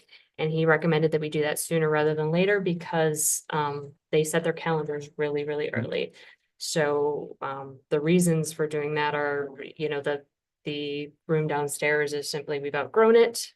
It gets very loud in there. We have a lot more volunteers, which is great, but when you stuff more people in the room, it gets smaller and smaller. There also, I know that Chief Shartner was at one point concerned with some of the bigger elections about parking. So this would fix a lot of those issues. So really, this would just be requesting that Kristen get all of the folks together that need to be gotten together to start that discussion. I think these are two, so I think I'll do these as two different motions. I think they're both good, but do you have questions about sort of moving the election? No, I think it's a great thing. We need the space, you need the parking, you need it to be a little bit safer than leaning on the lean-tos that we have, so we have to go back. Tim provided some great information on the PowerPoint presentations that we can use. You want to make the motion? I move that we request that Kristen set up a meeting with the relevant parties to talk about moving the elections over to Berlin Memorial. I'll second it. Any more discussion? Then all in favor, say aye. Aye. And then, changing, time of annual meeting. Do you want to talk about, I mean, I know the issue, but. Yeah, I think all of us sort of got the sense that things are starting a little bit too late, particularly for the parents. This is in a bylaw. So if we want to change it to an earlier time frame, we are going to need to do that via a bylaw change. I would recommend maybe during the fall town meeting. I'm not sure, it might be simply just changing and taking out the actual time so that we can choose a reasonable time. I mean, I would recommend 6 or 6:30. For the other issue that's come up is that we're not actually starting on time. So I think on the next warrants, we need to do something, just set expectations that if you are not in your chair at the time, we are still going to start. So we'll open the doors at X time to make sure you have time to check in, but no more of the waiting 45 minutes while folks filter in. We need to make sure that they get in and get. Yeah, I mean, at town meeting, I was probably there's a bunch of administrative stuff that starts the meeting that really doesn't impact It people's doesn't impact participation. people, stuff. it just needs to be. And so if that stuff gets out of the way, so by the time everyone is checked in and settled in, I was trying to imagine what the meeting would have been like had we not had poll pads, and people had to try to figure out what line we're supposed to be in and checking people on pieces of paper, that we would have been another half hour before people were even sort of ready to start. But yes, I agree. I would love us just in the bylaws, just strike at the time that says 7:30. And I think that would allow us, as we're looking at the agenda, to go, this is a bigger agenda, let's start at 6, let's start at 7, let's start at 6:30, all based on what we think the agenda really looks like. I would also recommend sort of a vote at more like 10 and potentially ending at 10 rather than expecting folks on a weeknight to stay out until 11 or later. We went from having 400 people in the room, and I know that the school folks tend to leave after the school budget, but 400 people in the room to like 130. So, Right, but they all left right after the school budget. but I think you'd have And- more stay. Right. If you started early. And when we finished the school budget, we were already, we were probably past 9. Yeah. So. Right, because we had a kerfuffle with the Well, and clickies and. Yeah. we also stopped that as opposed to do your best to quietly leave and just continuing on. We were at break for almost a half hour there. I mean, I think we lost an hour of that night between starting late and the election kerfuffle and the chaos of people leaving. I wish the meeting could have been run better. So does that need to go on your list for fall town meeting? Well, but I We think we can could also do a special, right? You said for fall town meeting, if we want to bump things up a little bit. Oh, I Yeah, meant no, so- for the- Yeah, general town meeting, so historically, or at least when I was on FinCom, we sometimes did a special town meeting before town meeting where we took all the previous fiscal year articles and put them together. It required the meeting to be called to order twice, it required the meeting to have the, constable's call read twice. But it did allow some things to be done before 7:30. Although I think the better solution is just wiping the 7:30 time off of it and let the select board decide, keep the date, and let us decide the best time to do it. Yeah. Oh, sorry. So do you already have a list? Yeah, I think you have already a running list of things for fall town meeting. Right. And we actually already have a date for fall town meeting, don't we? No, No. not picked a fall Oh, I town thought we meeting, picked our fall town meeting date. but we could. There was also a work on question asked by Al Gannon, the superintendent, about potentially changing it to Tohoto.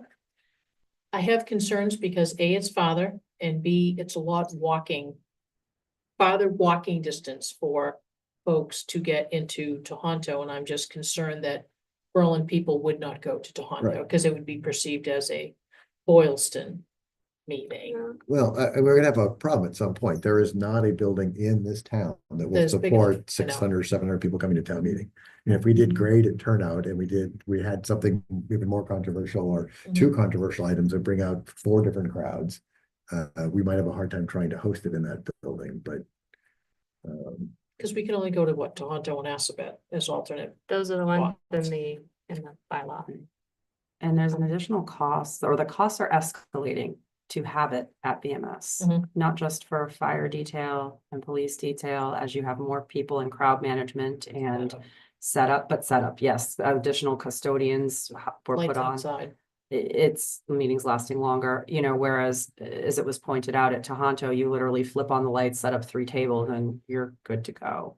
So there is certainly some cost Well, savings there too. But if you look at the auditorium, Madonna doesn't hold as many people as Berlin Memorial does. So if you're already Encore and Berlin Memorial, Mm. I don't think you can have it at the auditorium at Tohoto I don't know or the how big it theater. is. Oh, I sorry, didn't theater, realize yeah. the size Yeah, was. I don't think they can hold more. Maybe this can also be part of the discussion Yeah. about capacities and stuff and how Boylston runs theirs. Maybe that can be part of the discussion when we talk about moving the elections. I can certainly put it on the fall town meeting list Yeah. and then I can come back at the next meeting on June 2nd with a proposed date for the fall town meeting. So if you go to Aspet again, you're gonna have it's a farther distance away, it's a farther walk into the building. Maybe less vote, I don't know. But Okay. we are butting up routinely and I don't see the school budget getting better. No. So we're gonna continue having an issue with that capacity. No, but when we do the warrant, I think when we do the warrant next time, we make the school budget its own warrant article. I don't see any reason why we couldn't do that. I think that takes off the whether or not the moderator will honor or not honor our request and the parents' request and the school's request to do it at a specific time during the meeting. And I think it also gives us more control potentially over coordinating with Boylston so that the key players, the administration staff who can't be at 2 meetings at the same time, getting the right people at the right place at the right time. I'd also like to write all over that warrant, arrive half an hour early, meeting will start on time. Right. If the select board's Yeah. amenable to that. Yeah. we can Yeah. just But whack it all hey, over. it will set expectations that the doors will open an hour early. And it takes time to get people in. And I know it's not our meeting, but if there is any influence that you have, I would love to have a time limit on people speaking. And I understand that that is the whole form of a town meeting, that you get up and you express your opinions. I get that, but when you have a 20-minute and another 25-minute and people are, Yeah, could we look into, can you put time limits on speeches at town meetings? Because the couple that went long, the 2 that went long were at least on topic. correct. I mean, we've had town meetings where people have gone along and they have wandered onto other weird things. But like, if you can't make your point in 5 minutes. 3 to 4 minutes, you know, I also would love to advise people who are speaking, if we don't have that, is that I think if you go, after you hit the 5-minute mark, you are doing harm to the argument that you're trying to make. The people are going to go, I don't like you anymore because you've taken up 15 minutes saying the same thing over and over again. I'm just going to vote against you because you've taken too long. And so I think we should, counsel people who are thinking of talking that brevity will do better for their position than length. I have. Right? Yeah, I was gonna say, I think you may actually be able to put time limits in a bylaw. Yeah, I will check yeah, on that, yeah. but because if not, then it obviously is at the purview of the moderator. Right. And it's harder on the moderator if the person is staying at least on point. Correct. Again, if they're wandering a bunch, but even on point, you can say, can you wrap it up, because again, if 50 people Mhm. talk for 20 minutes each, that's 2 nights and just that part of it. Are we gonna do a motion now on the time, or or do we want to bring it back where we can actually talk about wording and roll in like locations and Yeah, I think we need And some the- more a information. call at 10 instead of 11 potentially to continue or not? What I can do is I can add it to the list for now and then start looking into this and drafting a Yeah. bylaw when we get closer to fall town meeting. Yep. And then we'll try for the next meeting to at least have a recommended date, because I think the sooner we have a date, the more people can start planning around it. The more real it becomes to other people as well. Absolutely. The next item under new business then is the right of first refusal on 14 Spofford Road. Okay, so 14 Spofford Road is an affordable unit in the Highland Ridge development that's over, I always forget if it's 55 or 60. Is it over 55? I think so. Highland Ridge. 55, sorry. And it is up for sale. It is a newer unit, so the deed is restricted in the proper way. That means we will never lose the unit, which was, I think, often the concern of the board. There are some older ones that the way they're written, Mhm. there are some loopholes. This is not one of those. However, before the state, assigns a price and it can be put on the market, they have to ask if the town has a chunk of money set aside that they would like to use to purchase this property themselves. We don't- I think probably the stance of the housing trust would be that we would step in to rescue, but we would not have Right. interest in doing anything otherwise. So I think this would be sort of a pro forma that the board at this point would approve. You want to make that a motion? So moved. Seconded. Any more discussion? All in favor, say aye. Aye. Request for an exemption. I think it's like a conflict of interest exemption for Norman Rainville. Yes, Mr. Rainville would like to work at the transfer station. He is also employed, At Assabet, thank Mhm. you. which is the second one that's come before us is like, I do not see it as a conflict that someone's working for both Assabet and the town or, It's two Berlin. municipal jobs. But you Right. have to, right? you have to do it. I'd rather see it than Yep. not see it.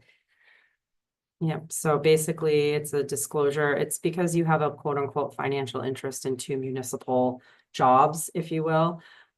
So this is just a disclosure to the select board to ask that they approve an exemption to the conflict of interest law. To basically allow, him to perform these services.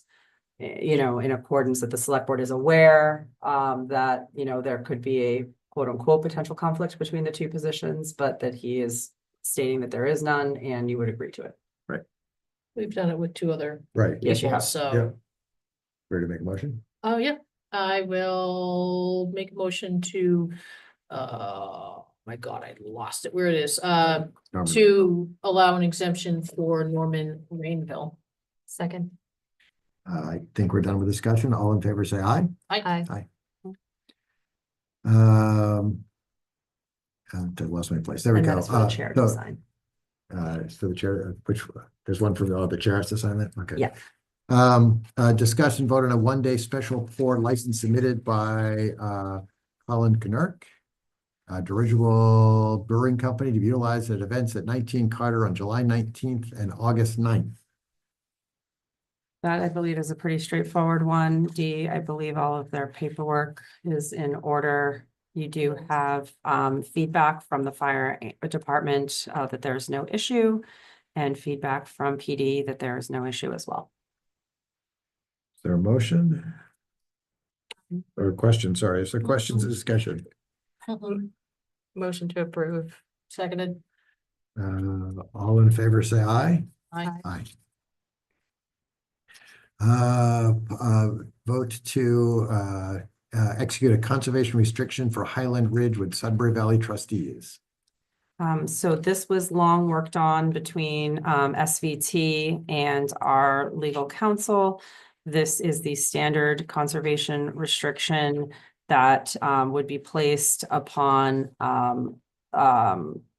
Highland Ridge in order to secure that CR for the parcel. It's been signed off by legal from both parties at this point. Carolyn had asked if she needed to attend. At this point, it's gone back and forth, I think at least 12 times, so I don't really see the need, but if you did have a specific question, we could always bring her in.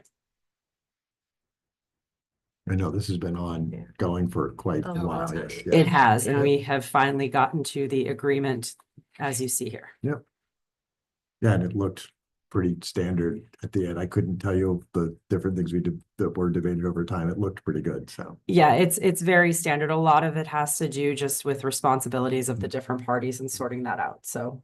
We're set to go. Is there a motion? Motion to excavate the conservation restriction for Highland Ridge. Seconded. All in favor? Aye. Discuss possible vote to provide authorization to the town administrator to redact and release approved executive session minutes. Okay, so this is on here because one of my summer projects is to get us caught up on releasing executive session minutes. So with your authorization, if you were so inclined, what I could do is I could take approved executive session minutes, I can redact them If there is a concern, obviously I would check with counsel, but I've done this for many years, redact and basically put them together and release them, get them up on the website as they should be. I would want to start, at least going back the past few years and then, get us caught up to current and then look and see where we're at with years before that, if at all possible. But I have run into this before where all of a sudden you get a public records request for it and you're scrambling because you don't have it together. Mhm. So the select board would still continue to approve minutes that have not been approved, but this would give me the authorization when it is the proper time to redact and release. I have no Questions? questions. No, because we need to get caught up. Right. We always seem to get caught with years. Well, I was gonna say, I think the last ones I looked at, we went back even to years before I was on select board Correct. looking at some of those, and some that, Yeah. and I think it's always the ones that the nature of them, you probably don't want too much ever released, Right. that it's a legal matter, that at the end of the legal matter was agreed that you're not gonna talk about the legal matter, and so minutes talking about the legal matter fall under that, some of the stuff, but. Or a personnel issue where Yeah, you came yeah. in under purpose one, Right. perhaps Yep. for, an issue with an employee, those never get released. Is there a motion? Motion to provide authorization to the town administrator to redact and release approved executive session minutes. Second. All in favor? Aye. I think we're working our way through.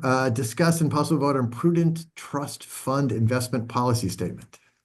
This is a long time in coming, and I realize it's a 9-page policy that you may not want to vote on tonight. We do need to make a decision by the end of the fiscal year because there is some funding that does need to be relocated, but if we have to, I did speak with the treasurer collector, we can just do it under our traditional investment policy rather than looking at the prudent policy. This is a long time in coming as a follow-up next step to the fall town meeting adoption of the prudent investment rule, if you will, under Mass General Law. So this basically is a standard policy that outlines how we would invest trust funds, and it opens us up, if you remember, to being able to invest in a broader range of options, more similarly to how the private sector does their investments, but they are managed by a financial firm. Most municipalities use Bartholomew. In this case, I would recommend that we would use them as well. This policy is consistent with other municipalities. There are some nuances we can discuss that I know we've kind of chatted a little bit about. Whether it has to do with the split of 60-40 or the ESG rules that we set around what types of investments can be made. But ultimately, one thing that I just want to make clear, the trusts this is not having anything to do with expenditure of funds. The treasurer is already authorized to manage trust funds and invest trust funds. This basically would allow for more options to increase returns. And the way to minimize that risk would be through this policy and the use of a financial advisor like Bartholomew, who would be tracking and moving the funds. And so there are fees now associated with how we invest the funds. And so these fees would be the same if we moved it to a prudent investing. That I'd have to check. And that, while I'm in favor of expanding beyond, because I think the current rules I agree, are too restrictive. I think even the prudent investing that the state put together, still is more aggressive and more prone to risk than I think the town should take. I mean, under the policy you put together, in theory, in a worst case, right, you could have almost half the funds invested in international related activities, and I'd rather not have town stuff invested in international funds. Frankly, I think I'd rather I'd love to have expanded bonds, but even individual stocks make me queasy, because I think our job is to preserve these funds. And again, I'm in favor of figuring out ways to get some increased interest, but I would rather try to make sure I don't want risk. I'm willing to risk my own retirement funds on some things, and sometimes it wins and sometimes it loses. But, in my 40 years of doing my investments, twice I've lost almost half of it because we've had crashes, and I don't want, and in the worst economies, to have our savings be hurt. In our worst economies, we need to have the money to do other things for. And I think it's. Oh, he's putting on. Wow, it almost sounds like a co-pilot that it's Definitely the transcript there. It's taking control of the meeting. It's reading back. It's reading your minutes. I don't know. Anyway. I think your points are really valid, Scott, and I know that these are managed much more closely than, you know, like a, say, I have like a 457B and it's a managed. They're not staying on top of it all the time. The money goes up and down, just like a 457 account. I think it might be, if it's amenable to the board, to have Chuck from Bartholomew come in, give a presentation and answer to some of the concerns that you're raising. Yeah, I was actually in a meeting and I found it very valuable to listen to him talk about how they actually invest and how that goes forward. So I think it would be helpful. Because when I hear, when you say tightly managed, I hear more expensive. Because tightly managed means there's a person who's getting paid Watch it. to watch it. And that's money that's not then, that's going to pay them to watch it as opposed to going to improve the return. And my understanding is that they get a fee. Yep. But it comes automatically off of the return and the return is larger, so you're still ending up Yeah. making more, but I can get the details on how that would all flush out. I will see if he can come to hopefully our next meeting. Yep. Do you have? No, I'm in agreement. I mean, with the condition of the world as it is, even though where'd my little table go? You know, 10% minimum up to 30% maximum. I'm like, you know, under equity that, Yeah, that international equity line and yeah, that's stocks. Like stocks are, to me, volatile, and it's correct. talking about 60% total in equities, which That's a lot. makes me scared. Yeah, and even if you go down to the international bonds, you're looking at 17% too, and I mean, Kathy can still move money around as needed, correct? Yeah, but She can I think just she's mostly within the savings account. standard Yeah, stock, like, Yeah. standard, not stocks, Yeah. yes, standard investment, Right. that options that are allowed Right. for municipalities without the prudent investment rule. and I think that's just they can only do to like play banks against each other on their savings accounts and CD type stuff. And I think you can go beyond that. I just question how far we want to go beyond that. How does Kathy feel about this? I did speak with her. She did read the policy itself. She has worked with Chuck very closely, actually, because he's obviously a financial advisor that the town has worked with prior. And she feels honestly comfortable with it, given the fact that he's been in the business for 40 years and his guidance and recommendations. So I think, you know, I initially thought risk because I'm thinking to myself like, oh gosh, we had a project in 8th grade where they said invest in IBM and then all of a sudden it like crashed. You know, I'm like thinking that kind of thing, but he's able to actually explain it in a way that makes sense of how they mitigate the risk and how they look at the fee structure in a much better way than I Yeah, can. and So it's still pretty darn conservative. Yeah. Yeah. It has to be based on the state yes. law. I'm hearing a commercial in my head about money market managers only make money it's when you not- do well. I mean, Okay. that's what's spinning in my head when I hear this. Yeah, All right. And so we'll bring this back. and I think him talking about Yep. the other communities that. Yep. H, discuss possible vote on finance committee appointment. So the finance committee chair Yep, is he's here. actually in the I don't know audience, if yep. you'd like him to come forward, but If you want to approach that, yeah. it was actually brought to my attention. I was not aware that there is a methodology in the town administrator bylaw because I'm always thinking town administrator, not that it defines select board, but it actually addresses select board roles and responsibilities as well. It's kind of a mini charter in a way. And the select board can fill a vacancy on a board or committee that has been vacant for at least 90 days.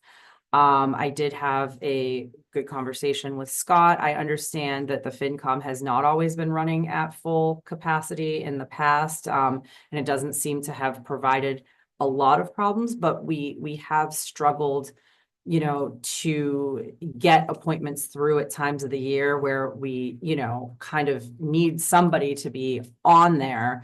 I also know that there's a lot of interest around the finance committee now, especially given all of the school budget conversations that we have had. And I think that if the position remains unfilled, it would be prudent for the select board, to work with the finance committee and make an appointment to fill that position, because I anticipate summertime, absences, vacations. I also know that, as you mentioned earlier, things are not getting easier with regard to budgets, particularly with regard to the schools. And I think making sure we have, fair and equal representation across the finance committee from all different resident interests in town is important as well. And when I discovered that, I had actually been approached by a resident who I did connect up with the moderator. I don't know where he is at. I did actually mention it verbally to him as well when I saw him. My concern is just that, in my authority under the town of, not authority, but in my responsibility under the town administrator bylaw is to bring that type of vacancy to your attention and, give you the opportunity, should you feel inclined to fill it. Not wanting to bypass the finance committee by any means, which, by the way, we had a line item transfer tonight, so we are going to need to meet on the 28th. So that might actually be a good opportunity to have that discussion and see how the finance committee feels about it. But especially since this is something different that we haven't done before. But I did want to bring this matter and option to your attention. And again, to remind us, the other ways to do it is that the moderator can appoint, Mhm. right? And then if I remember the rules correctly, the moderator doesn't appoint, it's 60 days, Scott? 90. Then 60 the days, FinCom can appoint. correct.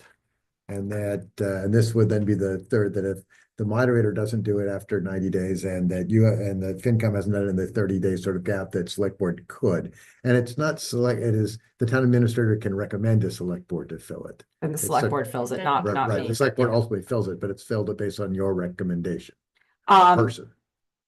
I am allowed to recommend and bring that to your attention. So, and I can recommend under that process a person as well. So, given the fact that obviously we did not necessarily want to bring somebody in the middle of the budget season, it made Right. sense not to do that. But it has been over 100 days at Yep. this time. So just Right. food for thought there. I mean, it's, no one else has stepped forward at all. I have spoken to this candidate here. She has shown up to multiple meetings and just quietly sits in the back and observes. So to me, she has a vested interest. She certainly has the background to it, I think. And yeah, Scott, I don't want to step on your toes, but I think it would be prudent to fill it. Here you have you have a volunteer who's like, yep, I know this is gonna be a time suck for several months. And I'm still willing to do it. I don't want to wait because I don't want to lose her interest. And then if she loses interest, does somebody else lose interest? Does somebody else lose interest? And where it puts finance in a hard place where you have a 2-2 vote potential. Yeah, Good, Scott. I'm more or less here right now to, at least from my opinion, to just be patient on it. I know you're now in that 90-day window. Obviously, you've passed 90 days on this. So it's been rarely used going outside of the moderator. Okay, my opinion would be to give the moderator time to fill the position. Right now, we're not in a critical stages with the finance committee. I mean, we have the 4 members. My term is actually up at the end of June. So then we would have 3 members if if I was not reappointed. So, but right now, I would be patient just because we did fill going back in 23. So we had lost Stan when he had taken over the transfer station. He had last attended a meeting the first week of February that year. And then Janet Lammy's term was up and she was not interested in continuing. So we had gone down to 3 members officially as of July that year.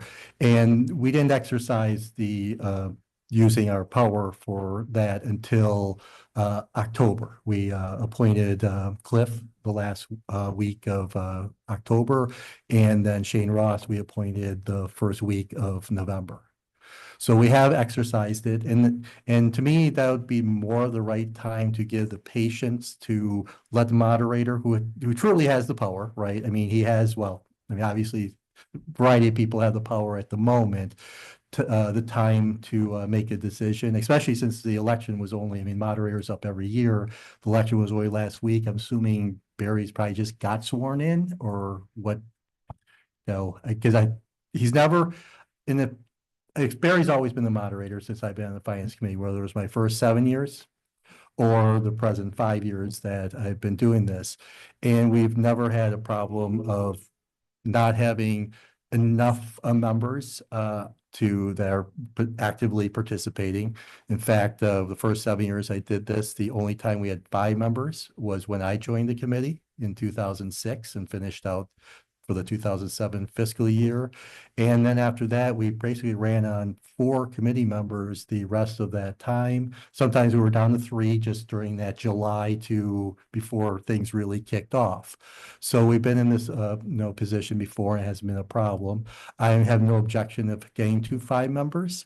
The thing I would just say is give Barry the time to fill that position. And if he doesn't, to me, October kind of time frame would be a time to step in and appoint somebody, because there's not going to be much activity right now. I mean, we will have a meeting just to do a transfer. We've got another meeting scheduled for I think it's July 9th, because we have until the 15th to finish off things for this present 25 fiscal year.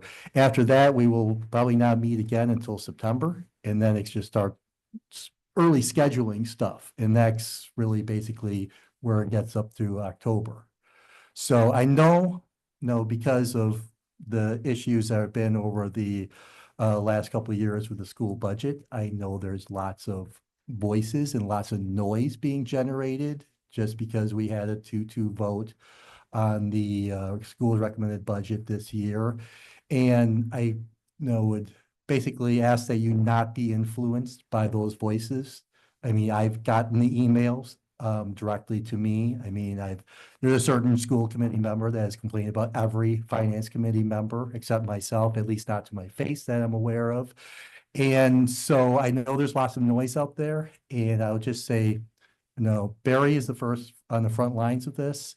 I never knew of like the first 7 years of on the committee of ever going over Barry, or appointing anybody that Barry didn't appoint, or the moderator didn't appoint. And I would just say be patient. And I would also let whatever candidate you have, letting know that you're not really missing anything at the moment, right? There's very basic stuff at this time, and to let Barry make some decision. If he doesn't, then I'm perfectly, I'm content, to, pulling that the vote come October.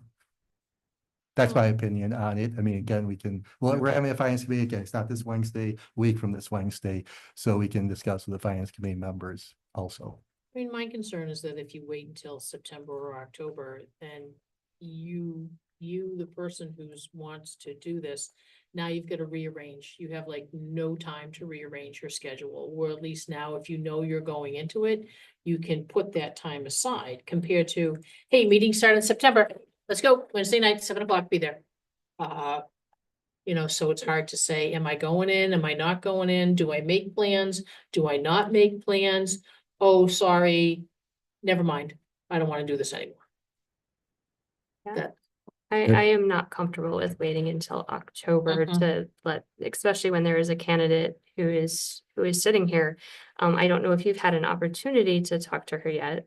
No. Maybe that is the first step. I don't know that we have to do anything tonight, but I do think that, perhaps at the next meeting, if nothing has gone forward, that maybe that is something that we should talk about. But I would like you to have the opportunity to go ahead and speak with the candidate, because I don't think that she is coming from the place of noise. I think she would like the two sides to be able to communicate better and work better together. So I think it might be worth speaking to her before assuming that that's where she's coming from, is a Yeah, voice of and- noise. Yeah, I'm perfectly fine with Yeah. that. It can, she definitely can be invited to our next meeting. Which is a very light agenda, so we can get into any questions and stuff like that. And I know she's I- already yeah. spoken with Mary Porter I- as well, and Yeah. yeah. I would also say that based on the TA Act, if something has not happened after 100 days, then it does become sort of our responsibility. You know, that is a significant period of time to wait. And you've already passed, like, you have a 60-day, and then there's a 90, you know, it's a long period of time. And based on the TA Act, it is our responsibility after a certain amount of time to help this process move forward. That's why that particular element was put into the TA Act.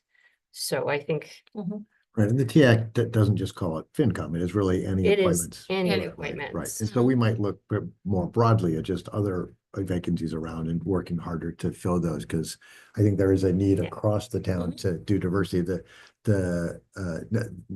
is not FinCom specific, it's but not. that a lot of committees, you know, when they get an opening, do a friend of theirs to go in it, and these people tend to be talented, but you also then to have the same sort of clique of town be in each, some of these committees, and trying to find a way to sort of broaden the horizons of them. I was under the impression when Heidi was appointed, we actually had a second applicant at that time. Is that this person, or is this is a brand new? So we already had someone who showed interest. We have not reached out to see if that person is also I potentially don't interested know in anything position. about a second person. Uh, I've not received an I- application.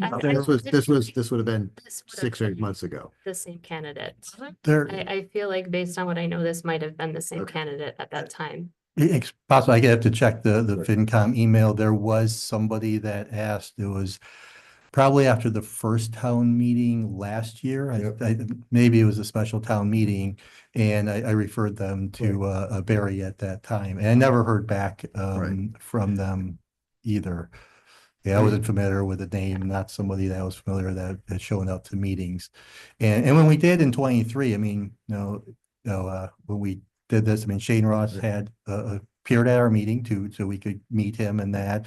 And likewise, Cliff had appeared at our meeting Yeah. too, we could meet and talk on that. So it wasn't like we excluded anybody, and we had 2 candidates that stepped forward, and we had 2 seats and we appointed them. So I have no objection to any particular individual.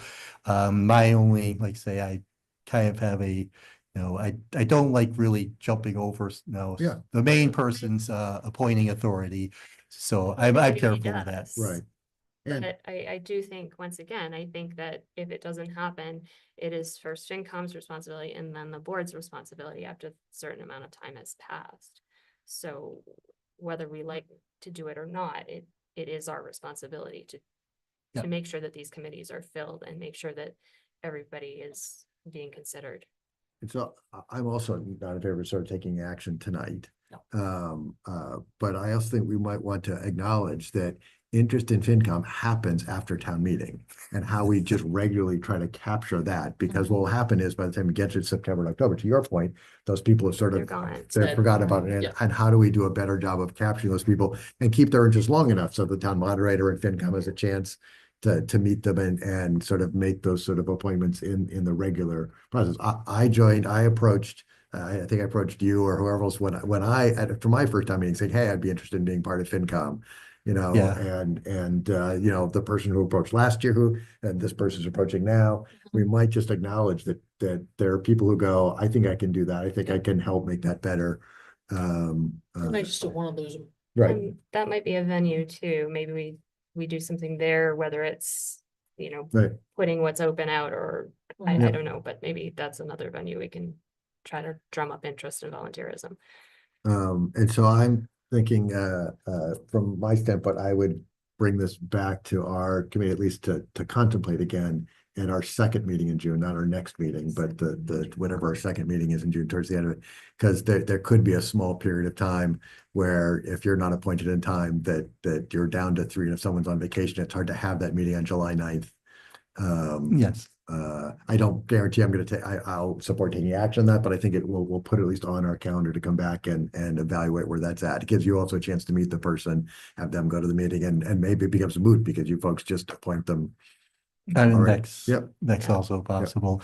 And we don't have anything scheduled at the moment in June. I was basically waiting to see what happens. Obviously, we're gonna have the May Right. meeting, so we will then see if we'll definitely schedule Yep. something in June so that, well, for June's purpose, so in Right. case something comes up. Well, I think we passed one that I think you folks need to take action on in the month of June, and then July 9th for the year-end stuff. Well, and this is a bit of a strange, the FinCom appointments are a bit unorthodox in terms of how we do a lot of our appointments here. In that, sometimes I don't hear about it until after somebody's been appointed, which of course is Barry's purview. We do like to try to get everyone to fill out a volunteer committee application. So in this case, when, you know, this individual said, I expressed interest, we got them to fill out a form. You know, so I did forward that form to Scott, if that's something you want to put on the next agenda and Yeah, share I with can the do that. FinCom. But you know, just to share, you know, how the genesis of my involvement was really being approached after, you know, a FinCom meeting with a very like generic, I kind of want to help the town. I'm not sure if FinCom's my role. Let me think about it. And then, you know, kind of came back and said, yeah, I think this is what I want to do, you know, so that's where that came from. You Yeah. got it, so there won't be a motion. Okay, we move on to the next item. Thank you, Scott. Thank you. So when are we meeting? What, June 2nd and then the June 2nd. 23rd? Yep. Bye, Uh, Scott. Thank you. And so the next item is the Mabel Felton Marble Scholarship. Mabel Felton Marble Scholarship. It's funny because I go by her stone when I walk the dog every week, so. I messed that one up myself as well. Yeah. There is a scholarship every year that is offered, and the scholarship application was advertised. There was outreach to all public and private schools attended by Berlin students, including posting on our website and social media and sending a press release to the local newspaper. We did receive one application, and it is from a very qualified individual. So Dee did reach back out to the scholarship, thank you, the donor, I can think of the right word. And they did recommend to the board awarding a $1,000 scholarship to the applicant. Is there sort of more, I mean, that it looked like a very nice application. It looked like a very deserving person. Is there a motion? I think we, Motion to approve the scholarship. Seconded. all in favor? I know. Aye. Excellent, thank you. Yep. Let's see, board questions and liaison updates. I have a bunch of things that I think I'm gonna be doing on agendas. I'll do agendas with you, and you will have to, and I will have to find it, schedule a time to do agendas. One of the things that I am, that we have talked about, Peg, is there are a bunch of town and board policies in the board policy manual that is a giant book. And I think I'm just, in some respects, I'm gonna start at the front of the book and just go through. Yeah. I think some of them might be, we look at them going, yes, that's still good, and it takes us 10 seconds. And some might be, oh my goodness, it, you know, mentions a position in town that hasn't existed in 10 years, and we have to rethink these sort of things. I think whether or not we take one at a meeting or we take more than one will based on some of that pieces. I want to talk further, and we'll have discussion of just the volunteer process. I do hear from people who say they, you know, they want to volunteer and they try to reach out and then they just never hear back again. And I think we need to, between the website and other ways, just to find something that is streamlined. Because I worry that it's going to like a specific, you know, they're interested in committee X and it goes to committee X, but that person's not checking the website ever, and so I was, To here or to the yeah, well, Do get application. volunteer applications, and whatever board they're requesting, I do send it to that board or committee. And ask Right. them. and so form maybe we says should send it just, to we should, yeah, we should look at what that process is. I don't think you're necessarily, I mean, I think you're following instructions you have today. I think we might do a better way of it. Yeah, we don't. have that. Because even I, as I sit here now, and I know we've been told before, I don't know exactly where we have openings and where we don't, And even appointments that we don't directly oversee, like potentially FinCom, to know that they have openings, that when we're recruiting, how to get it. And actually this clarification of the Town Administrator Act, I think, helps us on some of those positions that we might not directly oversee, but some committees are struggling. Well, one thing just to think about that I used to do is I used to have just like a spreadsheet that I would keep on, like, pinned on the homepage of the website, the listed vacant positions, so people could click on it and go there, and I would update it every couple of months or, quarter or something. And There's one on there, but it's so out of date that Mhm. it's Okay. absurd. yeah, and I think sometimes it's just those the select board appoints as opposed to some other things. I'd love it to Oh, okay. like be broader than just would fall under our potential purview. The other thing that I think is gonna come up is that when we did tax rate setting in the fall, there were Mhm. several questions on, what's the best policy here or there, and at that tax rate setting hearing, the nuances and the pros and cons, and asking the assessor to come back with, charts of like, does this make things worse? Does this make things better? And by how much is not really the time to do it. And so I think we're going to try to find some time prior to tax rate setting to have those sort of policies, and understand what's pieces to that. And then I'm hoping at our next meeting to bring up the conversation of opening up the regional agreement with Boylston on the schools. I think that school administration, when they were doing their budget presentations, gave what I thought was a good list of what their concerns are about the document. Many of them in a non-sort of judgmental way. It's like, oh, we would love to have a formula that would describe this for us because it would make budgets easier. Like, oh, let's give them a formula then. Like, let's not make this subjective and open to a bunch of debate. And I'm sure we have a list if we came together one, and I would be floored if Boylston didn't have together one. And I would be floored if there are not a half dozen items that are on all three lists that we all agree what the right answer is. So I don't think it is contentious, but I think we'll bring that up. But that's sort of what I sort of have at the point. Do you have questions, comments? We'll also perhaps do like committee assignments, because she doesn't have any right I now. don't have any. That would be one comment, but Yeah. you can keep on doing them all if you want. Yeah. Well, I mean, I know that Chris did COA and ZBA. Right. So I know those two don't have a friend. Right, but I sort of did housing trust, and Lisa and I can't both go to Yeah. housing trust anymore. I stay with Pleasant. Oh, And in fact, I can't be the liaison select board. Well, I can if Lisa leaves the housing trust, and so we'll have to do sort of odds or evens, but that, Oh, see, Lisa and I rock, both paper, can't. scissors Yeah. strikes again. Yeah. Mhm. We could put that definitely on the 6-2 agenda to Yep. do board and committee Yep. liaison Reassignments. assignments. yep. No, it's probably good for you to keep energy. Mhm. Yeah. Mhm. Do you, Peg? I have, speaking of Concom, they're on Wednesday. With all budget season, really haven't, I've been very neglectful of my peeps. So Concom starts on Wednesday, Rec and Energy are in June. And I did go to a climate change with Harvey Leonard. He's a well-spoken, individual. He's, what did he say? He had 20 years at Channel 5, 25 at Channel 7, 3 years in Rhode Island, and then somewhere else. And I'm thinking, oh dear God, you really do love your job for that. But no, just talked about climate change. It was put on by the Berlin seniors over at 19 Cata. Well attended. So, thank you for that opportunity to do that. That's all I got. There is no executive session that you have. Yeah, I did apply for the housing choice designation. That would allow us to get access to more grants. We should find out about that shortly, I would think. Oh, and I've got 88 grants swirling around. So those are due mid-June. So what we're going to do this year is do several smaller ones instead of gigantic ones. So what I'm working on are doors. So downstairs to have public safety, bang, bang, automatically open. Since the door was approved at the library, that one, 88 poles, the little booths are in there.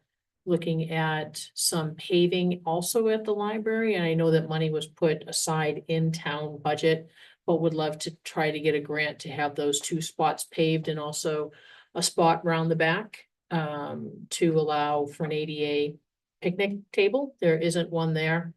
And then there's just some leftover hardware stuff that needs to be done that hopefully we can use senior work off on that like we did a couple years ago. So they're all going through June 13th. They're due. Kristen's reviewed 2. I gotta go back and look at them. I've got one to give you and one that I'm waiting on Eric, but with the sound of one cell toilet / sink, it's about 70 grand. Yeah, I know, because I looked online and I'm like, oh, it's only like 10 grand. He's like, no. They've got to be like so far from the wall and it's potentially digging up the floor. And I'm like, oofa, this may not go. So we'll see. And I'd like to thank Lisa and Peg for their help on those things because I'm not always used to delegating to boards and committees. That's not a natural thing that comes to me like right off the bat. I'm working on trying to do that more. And the housing choice designation was a really awesome opportunity that I did not have the time to do. So I punted and Lisa picked up the ball. Same with the ADA grant. So thank you to you both on those. It's really, really helpful. I appreciate it. Great. We do not have an executive session tonight. So if there's no other comments, is there a motion to adjourn? Motion to adjourn. Second. All in favor? Aye. Aye.